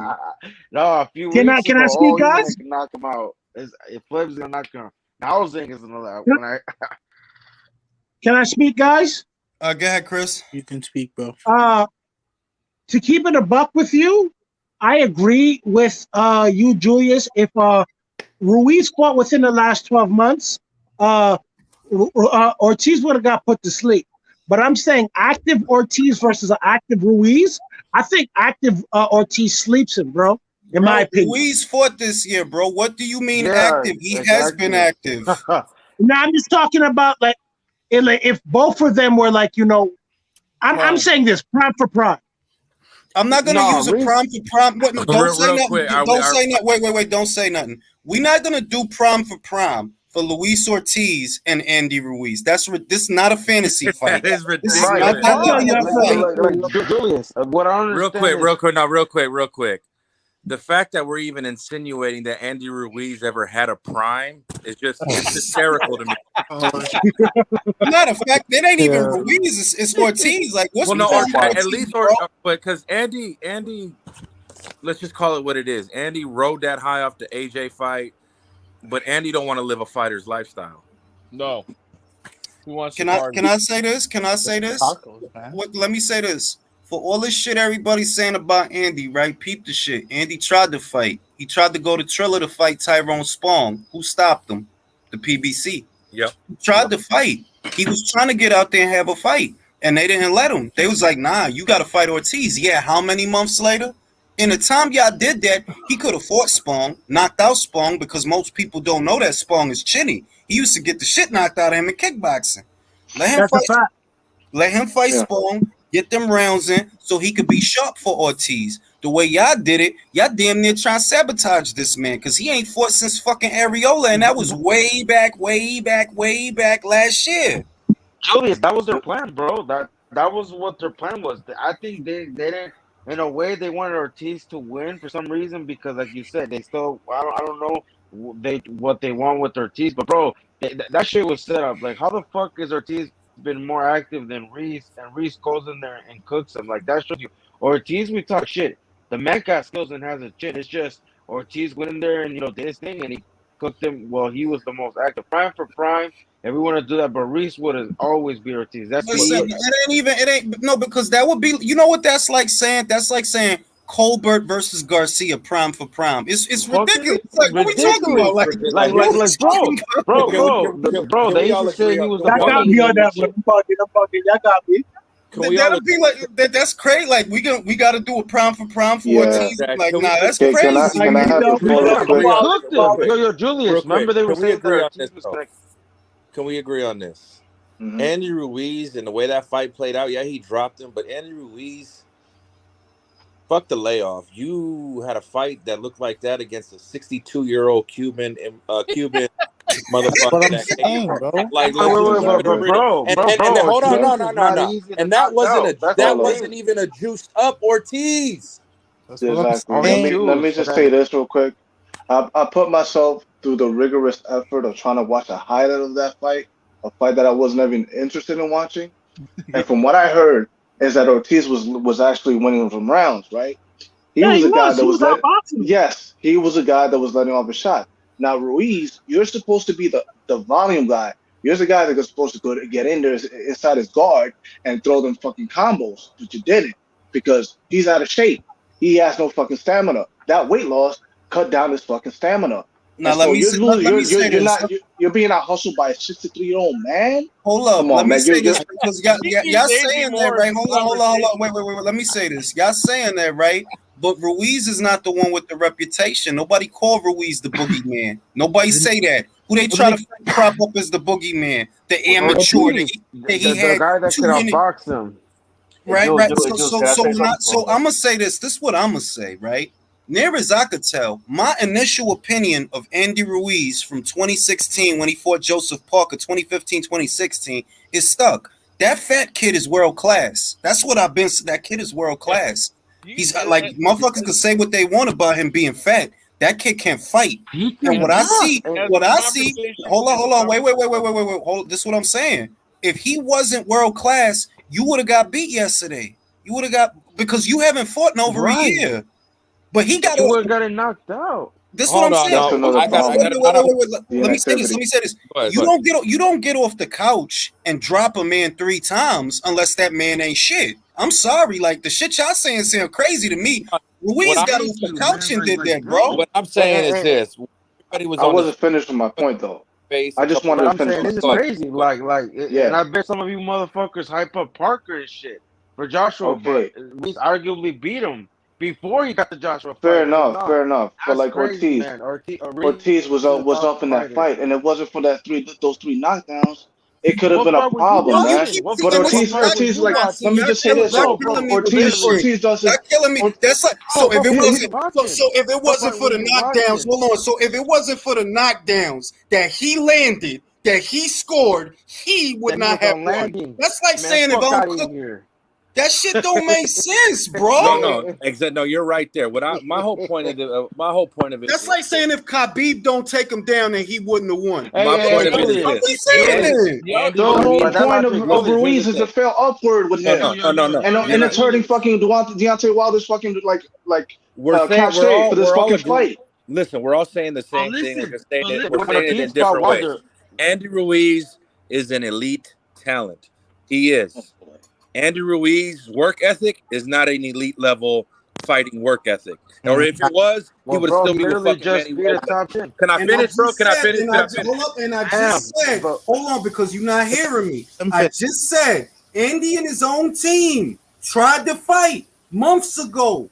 And the reason they ain't get the fight, it's not because he don't have a work ethic. It's because they literally pulled him out. No, I'm not talking about the willingness to fight. I'm talking about being with a trainer that's not going to let you do the fuck shit you do in all these other camps. You could be ready to fight. He was doing the fuck shit, bro. No, he wasn't. He didn't want, bro. Yes, he was. He literally was partying, bro. His own coach. Hold on. Are you in LA? Hold on. Bro, his own coach went on the show and said, one at a time, y'all. One at a time. Can I get a word? Hold up. I don't give a fuck what his coach. I don't give a fuck what his coach said. I'm in here in LA. I know he did not want to put in the work with Manny Robles. He didn't want to listen to Manny Robles, and he went to whoever was gonna fucking let him do what the fuck he wanted to do. That's what I know. What else do I know? I know that an elite level fighter is not gonna go 12 rounds with a 65-year-old man. You know what I know? No. Wait. Can I say this? See, this is why you can't say that, Drew. Didn't Tyson Fury go 12 rounds with a 38-year-old Vladimir? We're not going to put Vladimir on but I'm saying, like, if you gonna bring up age, let me say why I'm on the doorstep, but he's not elite. Let me say why I'm bringing up age, because in the spaces last week on Twitter, people were saying, I'm going to give Andy credit if he thoroughly dominates Ortiz. That wasn't a thorough domination.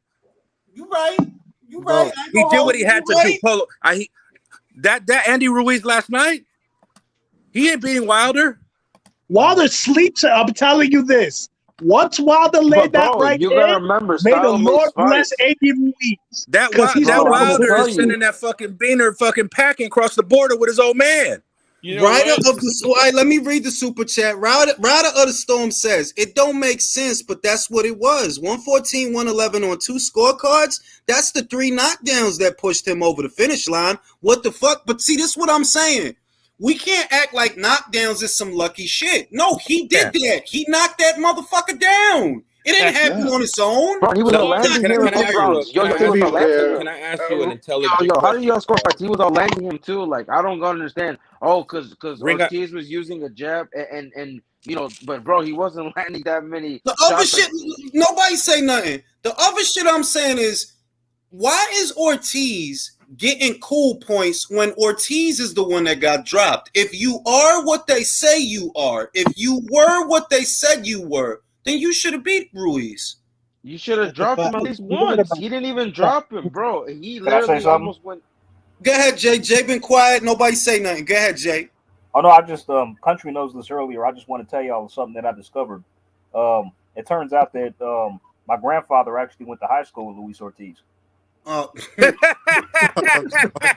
I did not know Okay. that. I didn't know that. We need deep in some shit here, Nah, right? man, Now, let you me know say what? this. You Go know ahead, what? Jules. Let the me one say thing I this. noticed, the We longer can't this act. We conversation can't act goes- like I'm hearing people saying the knockdowns saved the fight for Ruiz. Yo, who got Ruiz the knockdowns? Was it somebody else or was it Ruiz? It was Ruiz, right? Yeah. Yeah, Hey, it was. Julius, it was What the God. fuck we talking about? I never All heard Ortiz nobody had to say do no was shit circle like to the that. right My argument with this and point is land. No, that here's the Andy, here's Andy let me should- now Andy let me should ask stop you a him. question. Let me ask Ring IQ of the award-winning Ring IQ TV show on a scale on the grade scale. Where was that performance in terms of Andy? A minus, B plus, solid B, B minus. and that's fair. And I agree with you. I agree with you right there. That's my whole point. I don't. Ortiz was not favored to win, so I wasn't expecting to be no boogeyman. I'm expecting. Okay, Andy, you've been working out in the gym. You lost a couple weights. You got an ab and a half. You're supposed to fucking dominate this dude, bro. You're supposed to fucking but you're not. Snatch, Wait. Let me finish. Now I'm gonna be fair. Who dominated Ortiz? Thank you for Jesus. Who has ever dominated? Do you know that? I'm just asking you, if you're gonna ask him to do it, what are we rating him against? Because Wilder, big fucking Wilder, damn near got knocked out by Ortiz, didn't Bro, he? how many? Andy didn't. Julius. Andy didn't. The ref, wait, don't say nothing. The ref didn't have to stop the fight to give Ruiz more time in the corner like they did with Wilder in New York in the first fight. You remember that? Yeah. They literally didn't let him come out. But I'm holding. I know Andy's a better fighter, a better fundamentally sound fighter than Wilder. And here's the thing: he was coming up a layup. I'll go back to that space, and Polo keeps forgetting. He expected Andy to dominate Ortiz too. He wanted it to be impressive. That's all I'm saying. Bro, he got the knockdowns. Though. I mean, bro, I can't hate the box. knockdowns are. I'm bro. not saying the knockdowns are not a part of it. But that wasn't no. He didn't dominate him. You right about that, Drew. He didn't dominate. And what I'm saying is, like, Andy is at the. How much more impressive was this performance over the Chris Arreola? Where is he getting better? I mean, bro, he fought the level of competition. That's not what I said. That's not. That's not what I said. Bro, you a sick nigga, Drew. Look at this man. Answer the question, Drew. Okay, yo, wait a minute. I can answer that question. Wait. Let me tell you, motherfuckers, one motherfucking thing. That was the first southpaw that he fought. Yeah, in his career. Yep. The first. No, wait, no. If Wilder did not dominate Ortiz, why am I expecting Ruiz to do it? Because he's been in the gym with Frankie Sanchez. And Frankie Sanchez you ain't heard Frankie. Listen. No, they never sparred. They never sparred. They never sparred. What you not understanding is, and nobody in here wants to. It's easy to jump on Andy as if Andy did something wrong. But I'm telling you, Andy tried to fight. They stopped him. Not Andy wanted to fight. I do know that, but like, yo, anyone who tattoos his ass and lets Canelo touches him, you gotta shoot. I don't think I'm gonna be real with y'all. I don't think y'all being fair. You talking about a dude that hasn't fought in over a year. That's one. You talking about a dude that he tried to fight because he knows he needs the rounds. He tries to get out there. They don't let him. Ortiz get out there though. Ortiz gets out there with Charles Martin earlier this year, but y'all want me to sit and wait for him. I try to take a keep busy fight. Y'all don't even let me keep busy. Nobody told you to side with the PBC. And Drew, we know. I'm not going to give no man no slack for signing with the PBC, who also has a high guaranteed demand after that AJ win that they can't give him the money. Here's the thing. I like Andy. Is it wrong for me to hold a former world champion to a champion level of just certain expectations? But you're not holding him to it because he fought a champion. Ortiz fought a champion, and he didn't. Wilder didn't dominate Ortiz. He was losing them rounds. Because with Wilder, I don't like. We know Wilder. I'm holding Andy to the level of his Olympic background.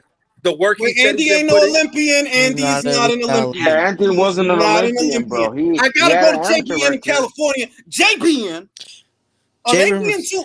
JBN, they JBN being from too hard on Texas. Andy? JBN from Texas. From Texas, all right? JBN. Are they being too hard on Andy? You think? A little bit. I mean, he like you were saying, man. He did come off a layoff. He was coming from an operation of his knee. He took a big layoff also during that Areola fight. So like I mean, he could have done better.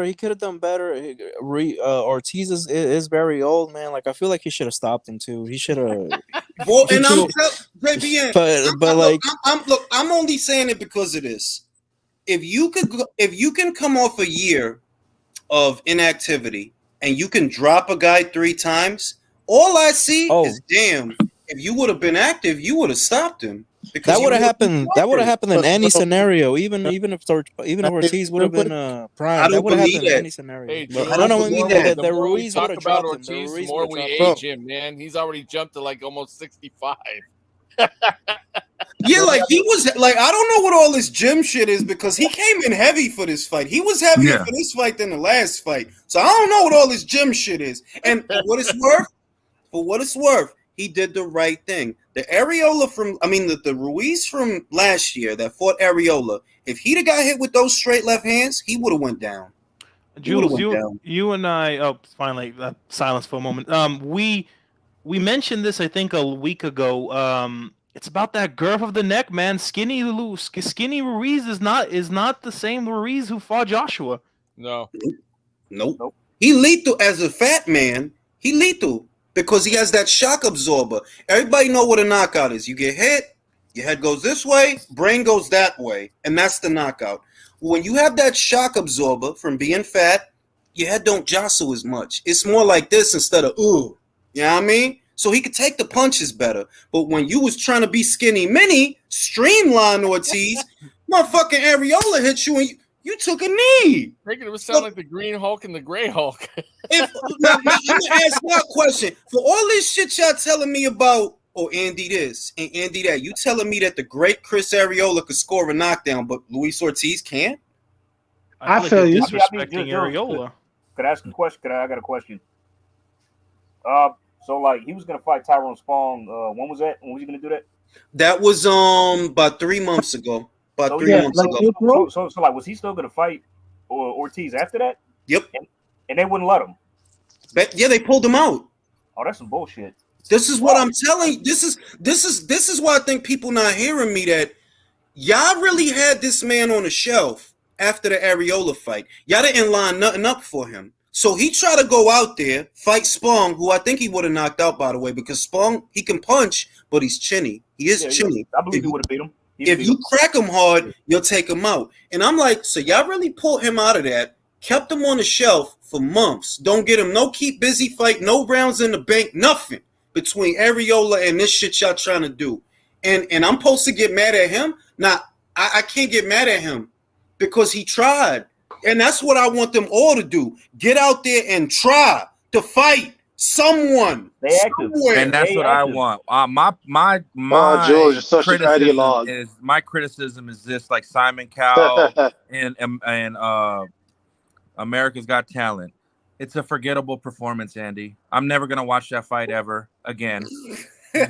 So I mean, you knocked him out three times. You're supposed to knock him out. It's a forgettable performance. I'm like Andy's little loyal fans that don't want to admit that he doesn't like trainers that make him work and tell him no. He's gonna always have a ceiling. I don't know, man. It's hard for me to get mad at him when I see. I'm not mad at him, but I know there's a ceiling. That's all I'm saying. He tried to fight, and they the ones that wouldn't let him. What am I supposed to say? I hope he enjoys that In-N-Out burger today too. He deserves it. But hey, you know, I'm not gonna lie, man. I kind of enjoyed this Anthony Hopkins versus the Stay Puft Marshall Mallow Man fight, man. I'm not gonna lie, man. I kind of liked it, man. You know, like the 3 knockdowns were entertaining at least. So you know, hey, could be worse, man. There was some drama. I thought Andy was going to stop him, though. Bro, that was my prediction. All right, we got a question. Wait. Shut up. We got a question. How does Inoue versus Stephen Fulton go? I'm gonna go to JBN because JBN ain't say a lot. How do you envision that fight? I envision Inoue, just coming at him, pressuring him. But I mean, Fulton is pretty slick. He knows how to take out punches, and he is very resistant. So I don't think Inoue can knock him out, bro. Because I mean, he took punches from what's his Brandon? Brandon Yeah, and Fignuson. he's a big guy, for that weight, and he took punches from him. So I don't I'm starting to doubt that Inoue can knock him out. I'm gonna go to Michael. Michael, you have a defensive fighter who's a naturally bigger fighter who spends most of the fight, most of the time, moving away from the target, and you have an economic puncher because I love Inoue, but he's not a combination guy. He don't throw punches in bunches. He catch you with a shot and hurt you. What happens between him and Fulton? I have Inoue winning, but I don't. I'll pick Inoue because of the power. Mm-hmm. And he's like really patient. He always picks his shots, you know what I mean? Mm-hmm. But I don't know how, because like Fulton, he's just gonna run away. I don't think it's gonna be. Never mind. I don't think it's gonna be a knockout. It'll be 12 rounds, but I don't know how that fight goes. Country, Stephen Fulton, Naoya Inoue. How does that fight look? I think it's going to be a good fight. I think they're going to go back and forth. I think it'll be close, but I got Inoue on a points decision. Because coming up to the next weight, I don't know if his power is going to fully carry over. And I don't know if Inoue can hit harder than Brandon, what's his name? Brandon Figueroa. Oh, Fig Newton. Yeah, Fig Newton. I don't know whatever, you know what I mean. Anyway, but if he can hit harder, if Inoue actually does hit harder than Fig Newton, then Fulton may be in trouble, man. I'm gonna say this. I'm with Michael on this. I actually believe everybody's different, and the rule doesn't apply to everyone. You see what I mean? Not every fighter that moves up in weight is going to carry their power with them. It depends on the size of the guy. It depends on his age. It depends on where he's at and what he's been through. It depends on a lot of things, whether or not you'll carry power into the next weight. For example, if we was talking about Virgil Ortiz or Jaron Ennis, I think they would carry their power into 154, and they might even be stronger because they don't have to keep cutting down. They're very big kids. Inoue, I think he'll arrive at 122 with some of his power, but it's the speed that knocks guys out. Right? You heard shit. It's the speed that knocks the guys out. It's not even power and the footwork and the athleticism. And that's where I'm at, Jules. Here's the thing. We can't. Brandon Figueroa, he puts pressure, he hits hard. He does not have the precision and the accuracy of Inoue. Stephen Fulton hasn't been hit with somebody like, whoa, that's a perfectly placed punch. That's fair. But then again, that's his fifth weight class. Before we get into all that, is Fulton going to get his passport out and go to fucking Japan? Can I be real with you, Drew? They not going to fight, bro. It's going to be another dick in the booty situation. Like that's why I don't even get on the shit no more, because I'm like, look, bro, you had a year to try and do the MJ fight. He had his belts before you. You see what I mean? He literally won his belts a full year before you won yours. So when you won yours, what the PBC wanted to do was have you fighting mandatories and shit. A mandatory and Daniel Roman. Y'all ain't even try to get MJ in the ring, which I knew y'all wasn't going to try. I knew they not going to do shit, bro. If Inoue moves up, I don't actually think he'll fight MJ or Fulton first. I think he'll probably go for Casemiro, if I'm being honest with you. I think he'll get MJ.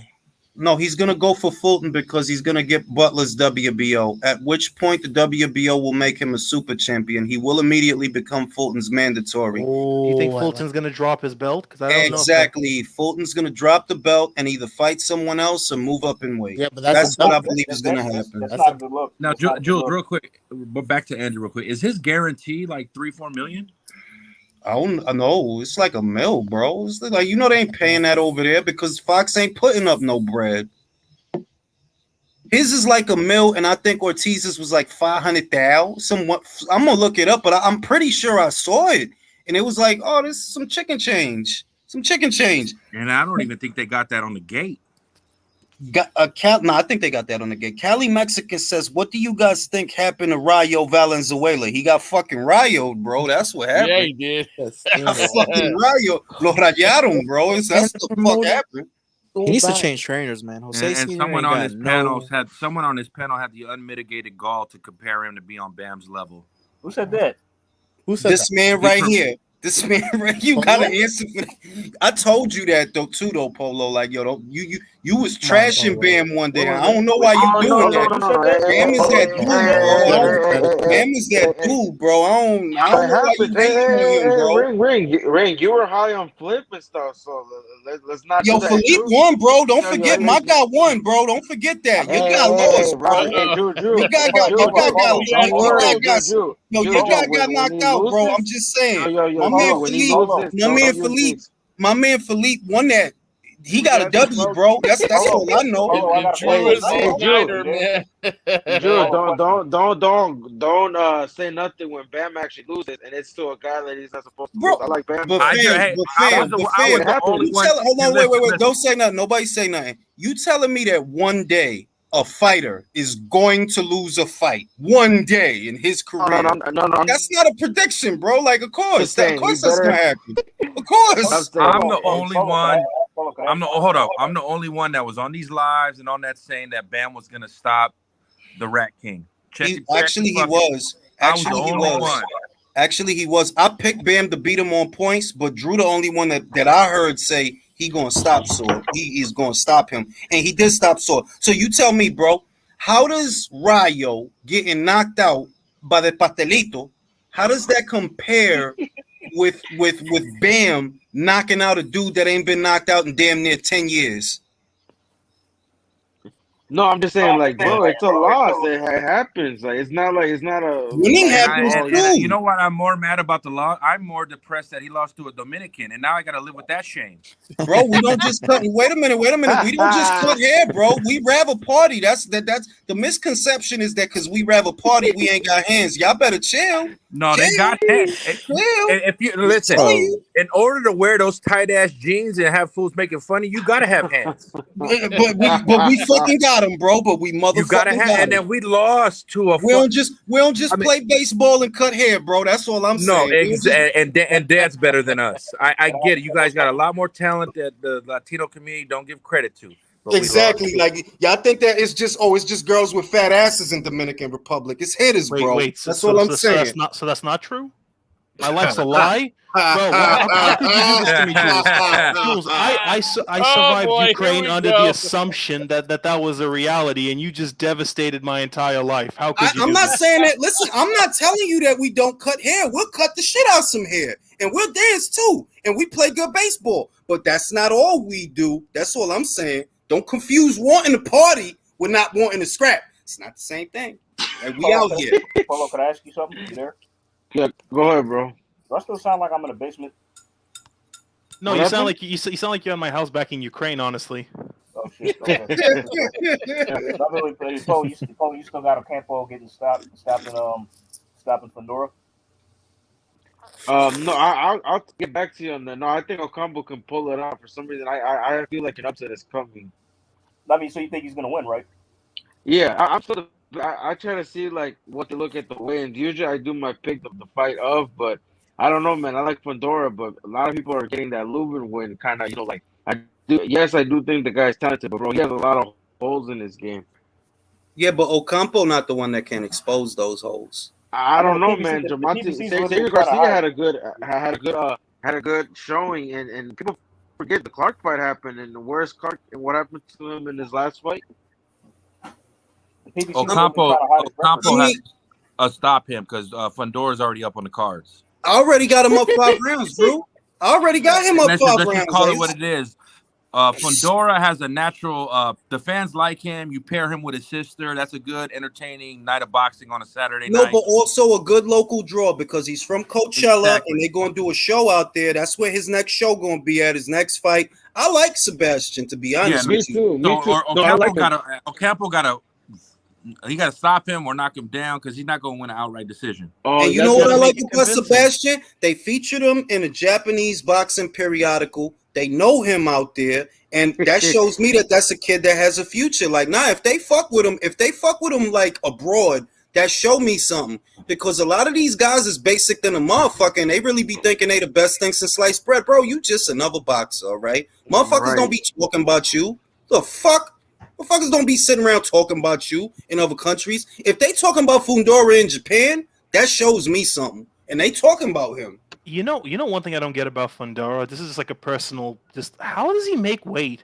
He's so fucking big. He's just young, bro. He's shaped like a stick bug. Like that's why. I think Fundora's a weak. I think it was animal. I think he's That's why he's appreciated in Japan. Do you think he's strong physically? Bro, he looks like he's about as tall as I am, bro. He's fucking he's a tall son of a bitch. But he's young. Look, I knew a kid out here. He was like that. He's about 6'5", skinny than a motherfucker. He just filled out one year. Just it all filled out one year. Yeah. It be like that, yo. But I like Fundora, and I like Fundora. You know why? He's innocuous. And I appreciate that about him, that he's not this cookie cutter cornball ass. I got an ego chip on. Like, man, you a cornball. You one knockout away from being humble. And it's happening to these. Listen, it's happening to these kids. I like Teofimo. I still like Teofimo. But you needed that. You needed that. Yes, right? Chris Colbert. Hey, Julius. You were high on Colbert, man. I was that high on Colbert? All I said was I like how he talk because he reminds me of home. I never thought. Wait, don't confuse high with saying I just like that he talk shit because he remind me of my block. But being real with you, there's plenty of lives. It's plenty of lives where I said Shakur will school that boy, school him, take him all the way to school. No. Chris Colbert is still he's a good fighter. I just think he needed that. I think it's these late replacements, bro. You understand? You're preparing for a guy, a whole camp. Next thing that guy, this happened. This guy pulled out. Okay. And then because you gotta remember, the guy he's fighting, like if you look at his last fight, he didn't look like that. He got dropped by a bantamweight, But the other shit is, let's say this: if you real world class and world level, Joshua got fucked up by Andy Ruiz. I'm saying, but the other thing with the Joshua shit is they said that he got concussed in sparring, and I didn't forget that. Serafina was the one that said that. It didn't come from Eddie. It didn't come from AJ. It didn't come from IFL. It literally came from Jarrell Miller's, one of his then handlers, who said, we liked our chances because we heard he got concussed in sparring. And here's the thing. I don't make it. The history of boxing is, it's always been the next fucking man up. That's the way the fucking sport goes. Yo, read that shit, bro. Fundora got a tapeworm. That would explain a lot. I'm not gonna lie, that would make sense. So Polo, would you have given Bam, if Bam lost when he stepped up on a week's notice and go up 2 weight classes and lost, would you have held it against him? No, he would have said he would have said he got exposed. Don't lie, exactly. Don't lie, Polo. Don't lie, Polo. I would have been like, damn. You waiting, bro? You just told me one day he gonna lose. One day, no, I know one day. No, because Drew was talking shit. Nah, I would have been like, damn. I wouldn't have. I mean, I would have held it because he went up 2 weight classes. If he stayed down, he would have dominated his. And the thing is, fighters fight. I don't I don't make excuses for. Go to that this guy's comment. a late replacement. That's the way the game go. Boxing. You go to a fucking fight card in the 1900s. Dude got a bad case of diarrhea. It's the next magnet up. Somebody might pull a motherfucker out the audience to fight you in the 1900s, but that's the way it goes. Jules, pull up that guy's comment. Hey, Chavez lost to Frankie Randall. It happens. That's real shit. He did though. So, hey Polo, who do you got this weekend? Michaela or Alicia? Yo, is that real? Fundora is an anime in Japan? Stop lying. He likes anime. He's into that shit. Anime is that shit, bro. I seen this anime shit, bro. This fucking Demon Hunter some shit. Bro, I got hype watching that shit. I like Fundora because Fundora hasn't gone to buy no chain. He dresses like a librarian. Let me say this about Fundora. What I like about Fundora is there's no gimmick. They put gimmicks on all these kids, bro. Like, oh, he's a mouth. Hey, Julius, Lions-Oli. Yeah, like everything is a gimmick. Like, oh, this kid is a mouth, and this kid got chains, and it's like, yo, that shit is corny, bro. Can he fight? That's all I want to know. No. Can he fight? And Hey, when I Jules. see Fundora, I see a kid that could fight. Hey, Jules, do you remember that old program, Star Blazers? Nah. That was a Japanese anime program. They dubbed it in English. They used to show it on TV. It was like a space battleship. The only anime that I knew when I was a kid, and once I stopped smoking weed, which was a long time ago, it lost all appeal to me, was Dragon Ball Z. You know what else was? You know what else was? Kimba, the White Lion Cub, and Speed Racer. Those were both. I watched Speed Racer. Yeah, I love, but I didn't consider Speed Racer anime. To me, it wasn't anime. It is. It's Japanese anime. It's just dubbed over in English. Let me say this: the shit with Dragon Ball Z is when I stopped liking it when I stopped smoking weed because I realized the art is lazy. The backgrounds in every episode is the same. All right, it's literally the same background in every episode. Y'all motherfuckers take too long to get to a goddamn fight. It took like 3-4 episodes for Goku to finally fight fucking Cell. It's like, fam, I don't have all day for this shit. I mean, Jules, it literally took like 10 episodes for Planet Namek to explode when it was 5 minutes. And then he beat the shit out of everybody so that a fucking cat with no hair could whoop his ass in space. And then the cat tell him, yo, you all right? The cat told him, listen, the cat told him, you all right? But you know you're not even the strongest one I ever fought before, right? You the second. It's like, yo, see, Goku is a bitch. Real quick, fellas, I gotta. That shit is mad complicated. That's all I know. Everybody have a good night. But my old That's lady. so much filler, but you know what? That story arc. Everybody have a Vegeta good is the night. best My one. old lady's looking at me like, come do to me what you want to do to Michaela Mayer. So I'm out. Have a good one. Jules, you're gonna be a trainer for that fight on that live. If Lisa. Listen, man, I'm not going front. I talked a lot of shit, and I'm feeling it. Like I'm nervous. Like I'm scared. Like it feel like a friend is fighting now. Normally I don't give a shit. Somebody go out there get their head fucking beat off and embarrassed, but I'm genuinely fucking. I'm rooting. Like I'm in the shit. Like I'm in the corner. Like look, man, shoot the jab. Jules, you personally invested. You personally invested, man. You know what I'm saying? Like I'm fucking invested, bro. Bro, you got emotionally attached like I did, man. What I might, I got emotionally attached. I might have to fly out on Friday to be there on Saturday so I can run to the corner. Look, slip the goddamn jab and hook the body. You know what I'm saying? Jules in the corner sounded like Quest for Fire. Yeah, Jules, we need Alicia. We need Savannah to win, man.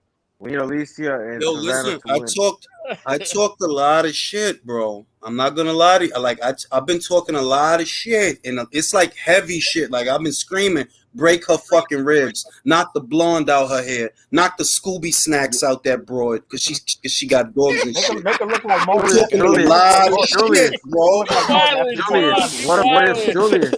If he loses, are you gonna deactivate your account? Like say, Michaela Mayer goes on there. Nah, I'm not gonna. Nah, I'm not. You know, it's not her lose. It's not even that. It's that I don't want her to lose. Like I'm like, nah, I don't want her to lose. B. No, it's not. That's what I mean. That like it's coming.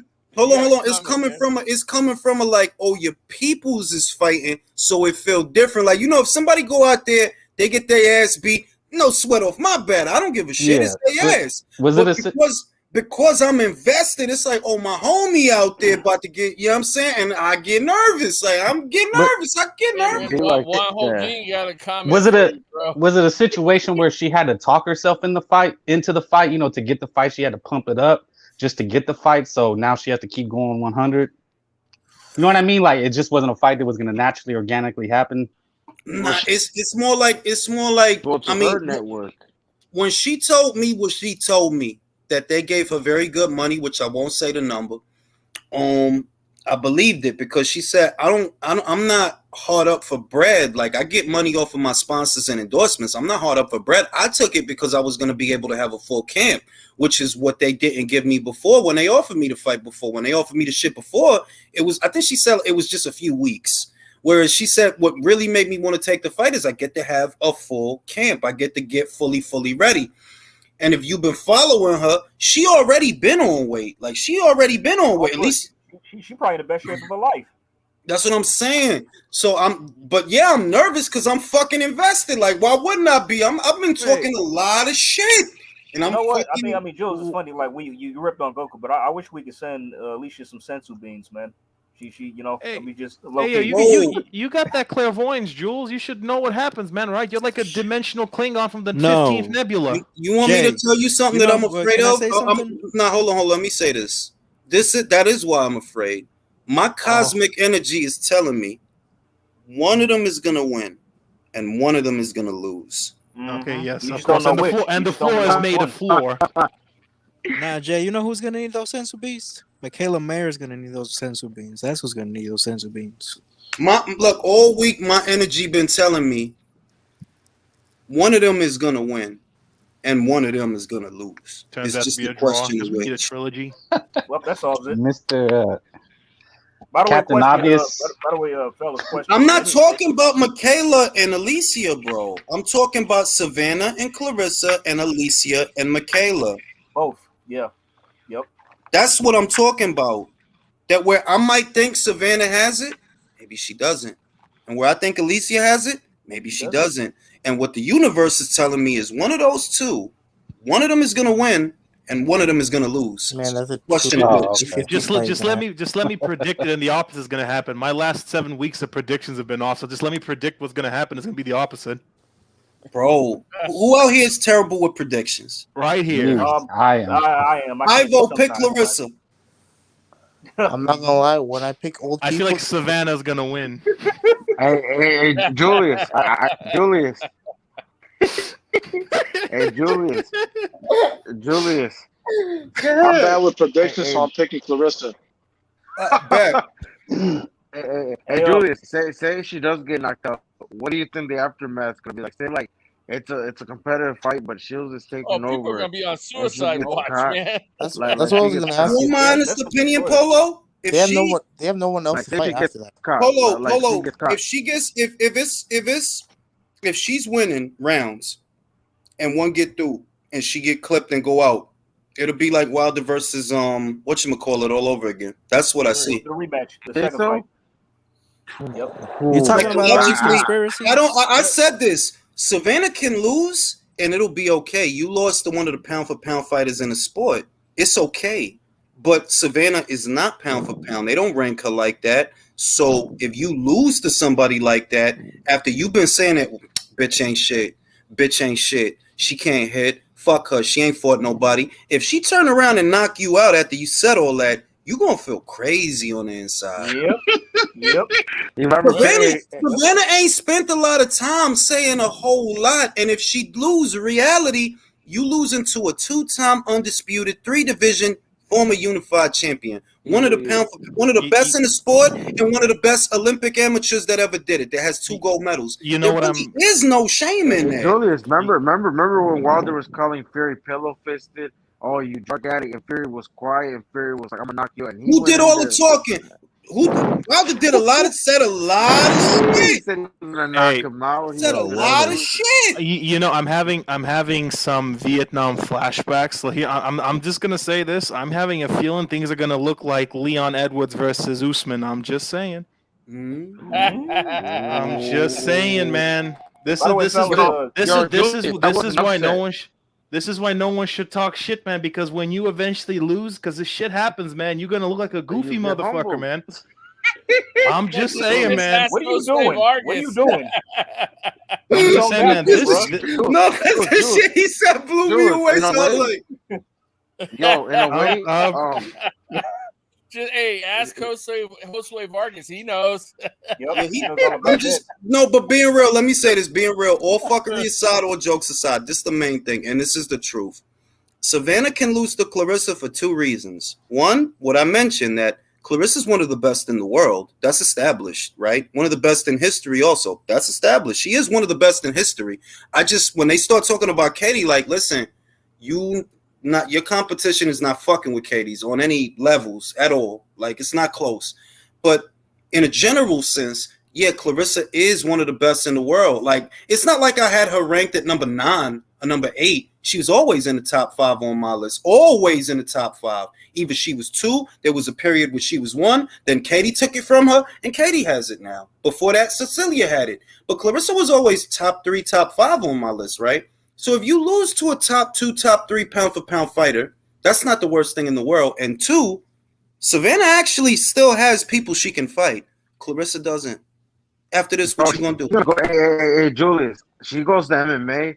She's gonna get knocked out. Like, I don't want to see an MMA. She already lost one. Yeah, she already lost one. No, but bro, she lost to someone that's not like she's okay. But I'm talking about what she would. They were gonna put her against. They were gonna put her against an Olympic medalist that could kick. Can you imagine? Like, and I've seen her. She needs to stay away from the game. Well, she would annihilate, dog. Like, if she cannot take, like, bro, I'm telling you, they're gonna look at her and be like, "Ooh." No, listen. You want my honest opinion? When you fight, it's like it's like your chosen medium for art. It's internal, and Clarissa doing MMA is forced. You're a boxer. That's what you a boxer. Not like martial artist.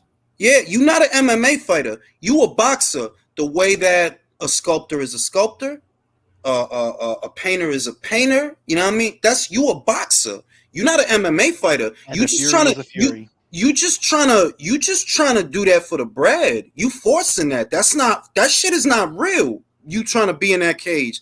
That shit is forced. You a boxer. And you going in there for the bread. Somebody will twist your shit up. That's just facts. You're not in there for the right reason. You need to be in there. Yo, I like being in here. I like how this feel. It feel natural. I feel good. It feel like I was supposed to be here the whole time. This is what I need to be. The things you feel when you find a profession that you want to do, that's what you're supposed to be feeling. I don't think you feeling that. You in there for the bread because they willing to give you $1 million if you win the PFL. That's why you in there, because you trying to get that Taylor Harrison money.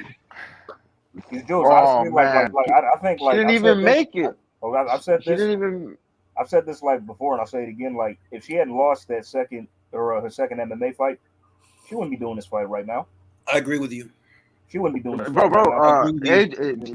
AJ, she would have gotten matched. And you think, okay, they're gonna match up together, but she would have gotten knocked out. Like, she would have fought some harder. I mean, eventually it was gonna. It's about to happen eventually if she keeps fighting. It's gonna happen. Shit is that? Look, the shit is this. The shit is this. This is the shit. It's not losing. Like, when we talk about fighters losing, fighters lose all the time, right? It's not that. It's you do it to yourself because of your fucking ego, right? You can lose. It's okay. Julius, who is she stepping in the ring with in MMA? Does anyone know? What happened? No, what? Does anyone know? Like, I know you guys mentioned she wants to do MMA. Who is she stepping in the ring with? I mean, like, if she would have won that fight with the Mexican girl, who's very good, by the way. You know, she's a good fighter. Montes, she jumped up in weight class. Abby Montes is a good fighter. She's a good fighter. Like, it's not like she's a piece of trash. The shit is that. No, but she jumped 2 divisions. You know, she's not in that weight class. She had y ella es linda y tiene un culito lindo también y mulo lindo y cosa linda. Y she's has red hair. Me gusta, me encanta esa gordita. Mulo, carne, esa vaina is wonderful. But what I'm saying is, it's not losing in the cage because all these fighters lose in the cage. If you're talking about MMA, you're going to take a loss. Unless you Khabib, you're going to take a loss. It's going to happen. And it's not a big deal. It's not a big deal. Though. Look at Usman. I mean, exactly. Usman got fucking knocked out. It's not, oh, you lost the fight. It's because you talk so much shit that when you lose, you're going to make it embarrassing for you. Did you she thought she was gonna go to MMA and beat all the? She was talking about, oh, I want Amanda Pena. I want the Brazilian chick. I can't pronounce her name. Let me tell you something. Let me say this. Let me tell you something. I've been communicating with Rick Ramos for years now, right? And I know that this is a sharp dude. Like, this is a sharp dude, and I know what he's thinking. He not gonna say it. But I feel this is what they think. Best case scenario, we go down there, we beat Chantel, we're undisputed at a better weight for us, right?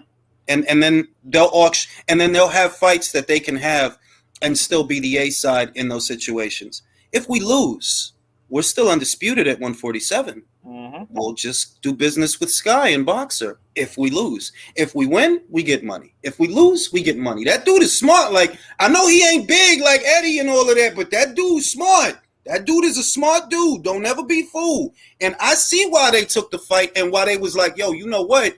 Nah, our undisputed is not on the line. We'll fight you for your belts, but we not fucking with ours. Because we go down here, we beat you. All right, fuck them belts at 47. We down here right now. But Did if he we make good lose, investments? yep, but if we lose, hey, we back up at 47. We still undisputed. What the fuck? What the fuck? What the fuck? Yep. He's a smart guy. Jules, For real. Jules, could you use your psychic Capricorn powers right quick? Mm. I'm sensing a change in the universe. You know how Tasha just became unified? Mm-hmm. I'm thinking Terry Harper's going to be ranking. Do you see them meeting in the future again for a rematch at 154? I do see that because, look, I'm going to be real with you. Hannah's good and Hannah's tough, and Hannah actually has the right style to try to get to Terry, but you're just not fast enough. You're just not fast enough. Like, she's gonna box and punch, and it's going to be straight shots, moving and piece you up and then move, but you're not fast enough for her. Like, you're going to do what you need to do. You just can't get to her. I seen the sparring session, and I was like, yeah, that's what I thought that would look like. That you tough, you're going to take the shots, but she's going to outpoint you. I don't think she's going to knock Hannah out. Hannah, tough motherfucker. You're not going to knock her out, but she'll win a points decision, and it will be tougher. I'm going to say this. I do believe that fight is going to be harder on Terry than Jonas's last fight was. Jonas won damn near every round.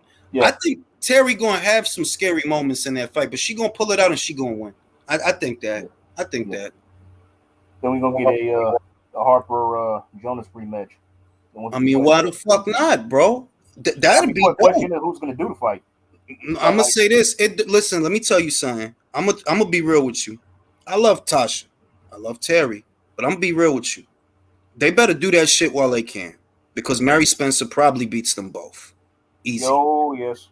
And she's fighting this week. If you want to see what I'm talking about, and you want to see a killer that's coming, it's going to be on ESPN Plus this weekend. I believe it's on Friday. It's a Canada card. It's on your ESPN Plus. Just watch it. It's a kid, Mobili, tough kid, hits like a truck. He's like Better Beat. He hits like a fucking truck, bro. He hits hard than a son of a bitch. Hey, Jules. Right? Hey, Jules. Jump Tube's asking if you heard anything about Andrade Parker because he says the 10 days is up. You know what I heard about Parker? They're shopping around for another opponent. Oh, get the fuck out of here. Are you serious? Damn. I'm not playing. I have the screenshot. I just haven't had the chance to do a story. Oh, my. Wait. What does that mean? Like, what happened? Look, listen. The WBO ordered the fight. And the last thing I heard about Parker, they were looking for people to match him against. Now, my only question is, why would they be looking for people to match him against if he's supposed to be fighting Andre? They don't give a fuck about Andre. Oh, shit. Or is it that Andre didn't take the fight? We all know. It's possible. We all know. Whoa. So what the fuck is he gonna do? So wait, he dropped the belt for nothing? I'm not. See, this is the thing. I'm not jumping to conclusions, right? All I know is, okay, Andre vacated. Why? Because he didn't want to fight Yanni back. We know that. Like, you weren't going to fight him. They didn't give you a choice but to vacate it. But does that necessarily mean that you were going to fight Parker? I thought you were going to fight Parker because you vacated it. But something's going on because Parker's looking for an opponent. I saw it. Why doesn't he just retire if he's not going to fight? Like, what the fuck is he doing? I have a theory, Julius. I think what he's going to do is, and don't quote me, but I think he's going to stay at 160, but he's going to try to become a mandatory for the WBA belt or the IBF belt. Somewhere they're going to get him a fight where he's eliminated, and he's gonna become. It's gonna be like a quick rack because I think at this point he will fight Lara or he'll fight. All right, let's see. Polo, put it this way. All right, Salida has smoke, bro. Polo. Let me talk. By way of the WBC, Carlos Adames is in the way. You're not getting that fight. Yeah. You're not. By way of the WBA, Chris Eubank, you're not getting that fight. No, he's not. And Lara, you're not getting that. One, Chris is busy, and even if he wasn't, he doesn't want to fight you. If he did, Lara would take the fight.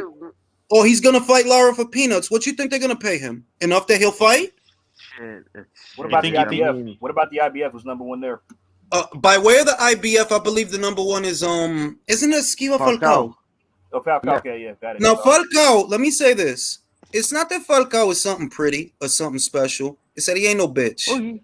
He's an Olympian and he's a southpaw from Brazil. That would be a good fight. Pacquiao can fight. No, but I it'll be a think great fight. But do you think you're gonna get top dollar? See, what I'm telling you is, ain't no easy route. Now, if you told me, well, this bum is at number 1 at the IBF, I'd have been like, okay, well then he gonna fight the bum because the dude is a bum. Ain't no bums. No bums. Ain't no bums. The only bum is Chris Eubank, but he not gonna fight you. If he doesn't He's fight not. Parker, then he dropped the belt for fucking nothing. You think they fucking played him, bro? Can I say this? Let me say this. And I said it already, but I'm gonna remind people. If you drop that belt and you don't fight Zach Parker, You might as well retire. You might No, as well let me- retire. Can I finish my sentence? Sorry, boss man. I'm saying, I thought you dropped it to fight Zach. If you're not even fighting Zach, you really did duck Yanni Beck. Can we That's all what I've agree? been telling you all I along. agree. I He's a agree. that's a dunk. That is I agree. Only reason I didn't call it a duck was because I said Zach ain't no bitch. He's a big young kid. He hits hard. He goes to the body, and that's not an easy fight. So if you telling me that you was gonna move up to fight Zach, I'm like, well, nah, that's not exactly easy. But if you ain't fighting Zach, also you really did duck Yanni back then because you're not fighting Zach. So you dropped it so that you wouldn't have to fight him. Julius, So where he did you ducked see that Zach too? screenshot? Did you just see that like in a like reliable source or like I don't make sense. It was reliable. It was reliable. And that's like just I so said, weird because I'm saying, look, the WBO ordered the fight. Nobody said they went into negotiations. All we heard was the WBO ordered the fight. You see what I mean? That's what we heard. Yep. Not talks have started. I never heard that talks have started, out of the new news. All I heard was he dropped the belt and they ordered it. That's all I heard. I know what's gonna happen because this is weird. So what I think Parker will still be the mandatory. He'll probably get a tune-up waiting to see when. And what I think is gonna happen with Andre is because he's with Toledo, bro. Whether he's representing, he signed to them for a reason or whatever. They got 168 guys, whether we think they're good or whatever. So I think he's gonna fight one of those guys and eliminate it. And like you said, they must either have something for him to fuck with them. So I think he's gonna fight one of those undefeated guys they got over there and just try to work his way into a mandatory, but not through the WBO. This the shit with Andre, right? This is the shit with Andre.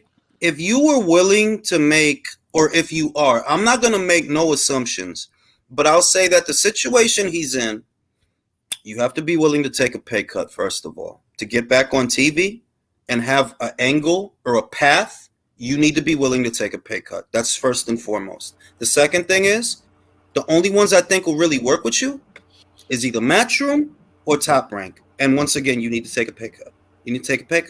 Now, I think Matchroom would be more willing to work with you if you make some sacrifices. Why? They worked with Danny Jacobs. They didn't need to, but they did. And you dropped that decision to Ryder. It is what it is. And they worked with Devin after the contract was over. They still made the Jojo Diaz fight. Most people don't realize he already was a free agent when he had that fight. He already was a free agent. He could have left right then and there and go somewhere else. But they still work together. So I feel if you're willing to take a pay cut because you ain't worth no money, I'm sorry. I'm sorry. I'm sorry. He's not even a champion anymore. You're not a champion anymore. So you gotta expand your horizons and think about the future. He better fight those Toledo guys, bro. They got some from the good thing is at least ain't no money in them guys. You want to know what I think?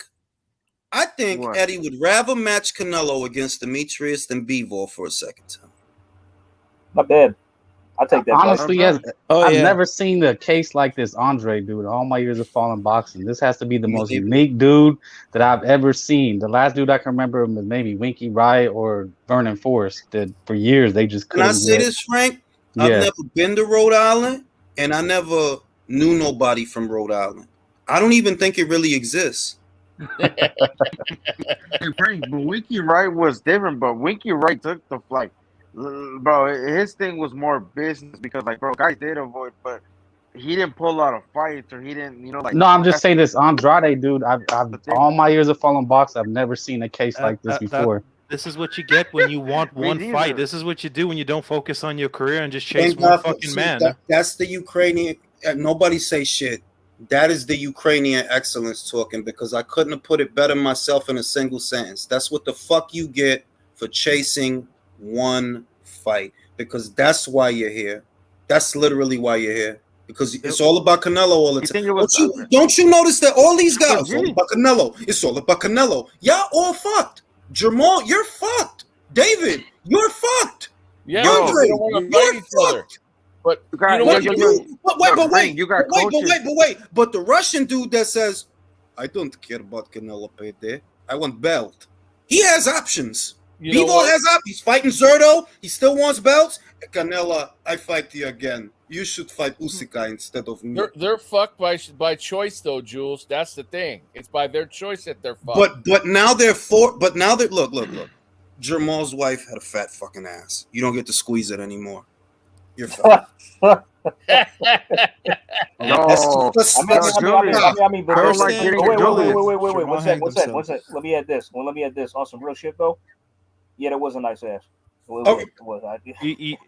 You know, I'm sitting here because when you mentioned Andre Estrada, just to think, like, I remember him in the amateurs. He was not a bad amateur. Like he was an potential. Olympian, bro. He He had was an potential. Olympian. What pisses me off about Andre in particular is that you've done fucking nothing with your career. You have no noticeable fight. You have nothing to lay back on. You want money, but you don't stand out against Charles. As a matter of fact, dude, you are 34 years old, man. You don't have that much time left. And the only thing that people talked about you was because of your belt. And now if you drop that, you have fucking nothing, dude. You might as well retire. That was, can I say, like, that was all of the Slava Ukraina came through in that comment, because you couldn't have put it better. That was the Eastern wisdom. That's what you get for focusing on one fight. There's all this stuff out here, all this stuff. And you and I both know that your focus was not all that stuff. Your focus, Canelo. Bro, like, what have you been, while you've been doing that, right? Canelo, every fucking year, right? All fucking year, all day, right? Who have you actually been fighting? Exactly. Again, the Julius, amount of note. Julius. It's the, listen, and I'm not going to dump it all on him. It's the same for Jamal. It's the same for David Bennett. Who the fuck have you been fighting, bro? At the That's very what I'm saying. least, Hey, Julius, we got coaches here worrying about another man, and this fighter's over there lose. Like, fam, you're gonna you focus on this man. You're gonna get this. You're gonna lose. Like, fam, the way his son was supposed to come back and he got fucking schooled by Danny Garcia. Like, fam, you was worried about Canelo. He made Danny Garcia look like the Puerto Rican sweet pea. Bro, Puerto Rican Pernell Whitaker. I thought I was seeing Cotto. He was counter punching him. It's like, fam, you don't He's get showing his little left hook. Danny Cotto. I'm worried Danny about Whitaker. I would also like to add on to the fact that I know a lot of people are saying, "Oh yeah, who gives a shit about Triple G?" At least Triple G unified, man. You didn't even do that. No. Two-time. All right, no. Let me say this. Two-time. Let me say one thing, right? Let me say one thing. It's not that I'm justifying what Triple G has done, right? Because I'm not.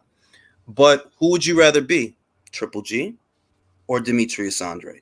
Triple G, man. Because again, there was a time Triple G was a scared, like people didn't want to fight him at a point. It's not even that. It's that the decisions. No, wait a minute. Let me finish. The decisions that Triple G made led him to a $14 million Steve Rolls fight. Steve Rolls wouldn't make that much money fighting Steve Rolls, right? All right. Yes. He got $14 million for Steve Rolls. $14 million for Derevyanchenko. Around 7 and change for the Zeremata guy, right? And now he's having another. And Murata paid it. Julius. The Murata! Bro, that was a big payday, right? The Murata payday? No, listen. These guys, Charlo, Bubu, they could have found Murata. I guarantee you, their excuse was probably, I don't want to go to Japan. These guys are not stupid. You go to Japan, motherfuckers. Have you noticed in history, foreigners do not have success there unless you Mexican or fucking from you're gonna go or Nicaraguan. My man Chocolatito, he fought Akira Yagashi over there. Whooped his motherfucking ass. Bro, unless you're from a Latino country, they have success. And same with the Japanese. When they go to Mexico, they can like fight at that. But you seen what American fighters go over there. That shit does not look good. So But let I'm me like, say this. yeah, Let me say this. Shout out to Japanese boxers because Hiroto Kayaguchi did not have to fight that dude in Mexico. He chose to do that. That tell you what kind of fighter Hiroto Kayaguchi. He didn't have to fight that fucking dude in Mexico last time. Hell no. Oh, Jules, that ref tried to rob his ass. They was trying hard to rob him, bro. I mean, when you know what I like? He caught on to that shit. I'm stopping this motherfucker in the next round. He went out and he did about that. to unify with Kenshiro. And he about to unify with Kenshiro. Ow! But Julius, I dropped that gem. Y'all forgot. Remember I told you a few weeks ago. No, I remember. Yeah, let me read the super chat. Nobody can afford Canelo.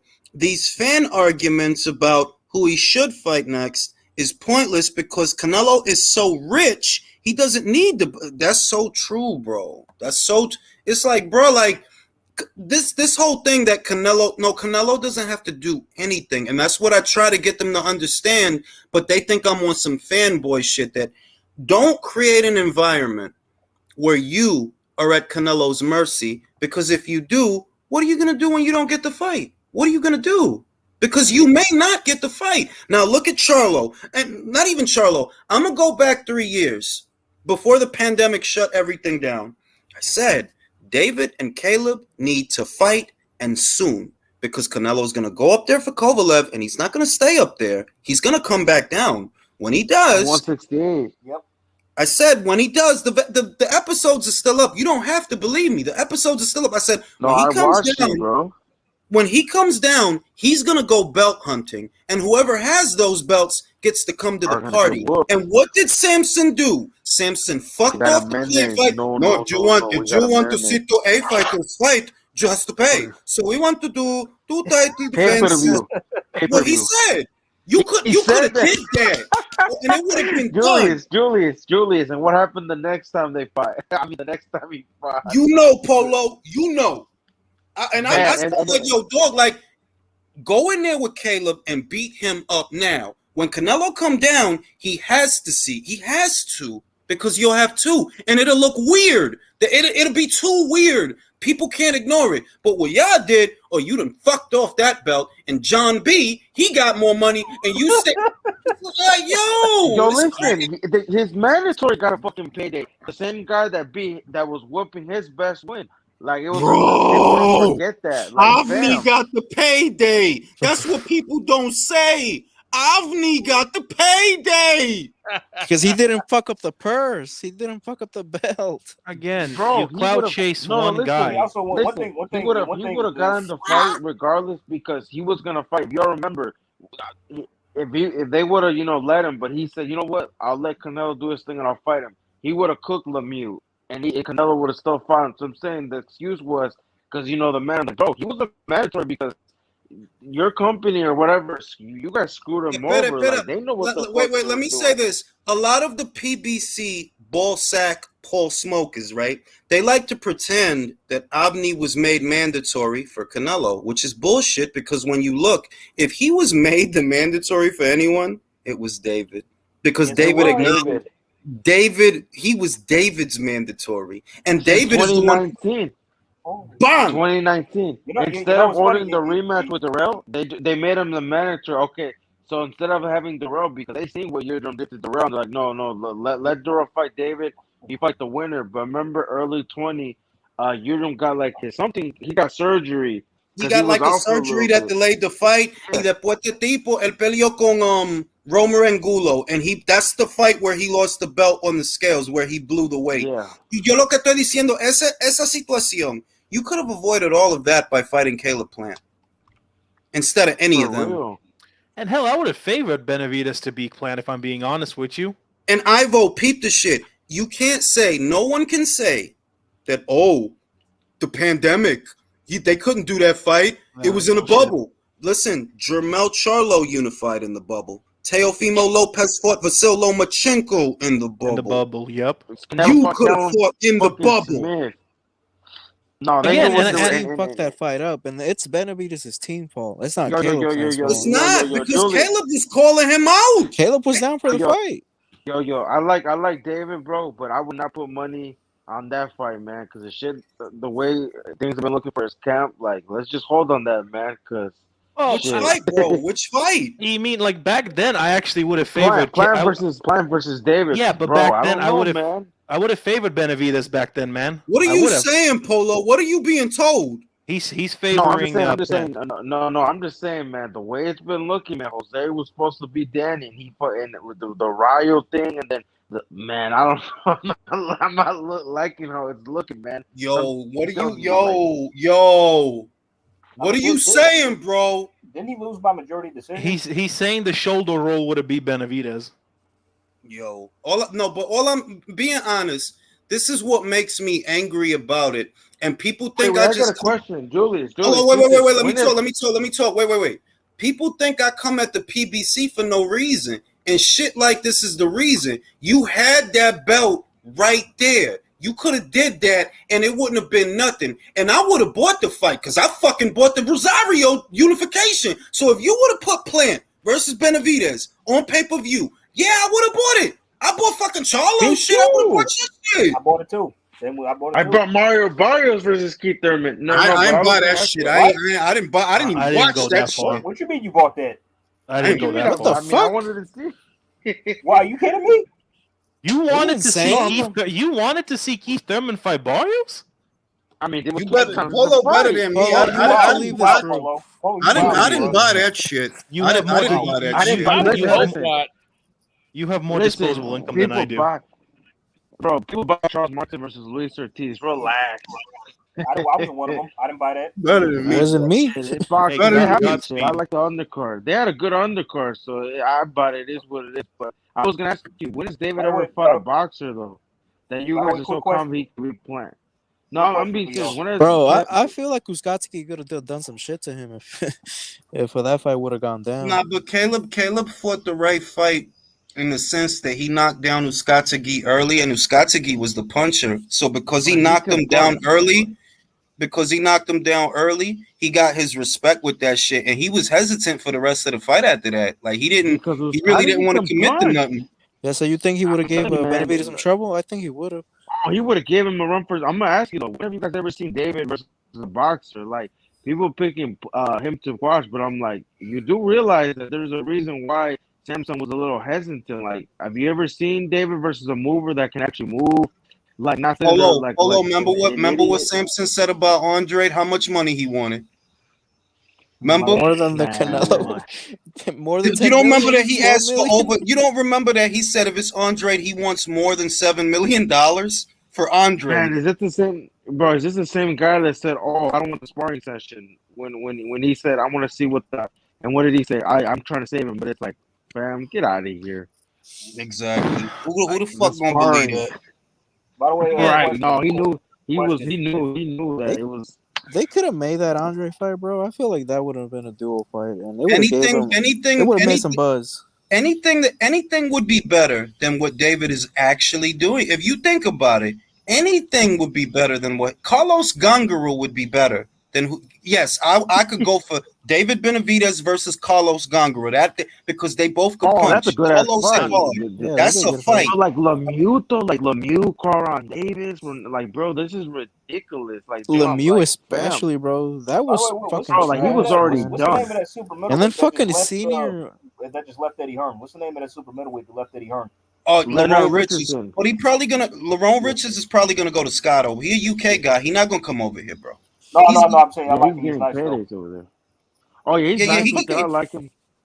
Fucking he can get money though. He gonna get money. Like he can get money because he can really box, that kid. It's just that he's a pure boxer, so it's it's tough. Everybody don't like pure boxers, but he got an unbeaten record and he's coming off a good win. He beat Gungaro and he did it easy. And nothing against Gungaro because I actually like Gungaro, but it's like, yo, if you put Gungaro in there with Benavidez, that's a good ass fight, bro. You know what other fight? But people for some reason, it's like, fam, I don't know why people. Jesse Hart, he's back on 160. It seems like nobody's trying to really fight him. It's like Berlanga ducking him, bro. Berlanga ducking him. No, it's not just them. A lot of guys have turned him down. It's like, bro, in my opinion, the UFC fight, I think he could have beat the other champions at the time. It's just he ended up fighting what's his name. So it's like, Jesse Hart's not a bad fighter. Him versus Benavidez is the same size. That would be a hard They fight won't for make David. that. They won't make any fight like that. They play in a game to where any fight where David has to earn his food or earn his money, they do not want to put him in it, bro. Be real. Ronald Ellis, I give him a little bit of credit for Romer because Romer's not a bitch and he could punch. Like if you know Romer Angulo, He does, but bro, he comes forward though. Come on, bro. He was there to be hit. Have you noticed all the guys he fights fucking come forward like idiots? No disrespect, but it's like no, pero la verdad, you're right. None of them guys can move. None of them can move. None of them.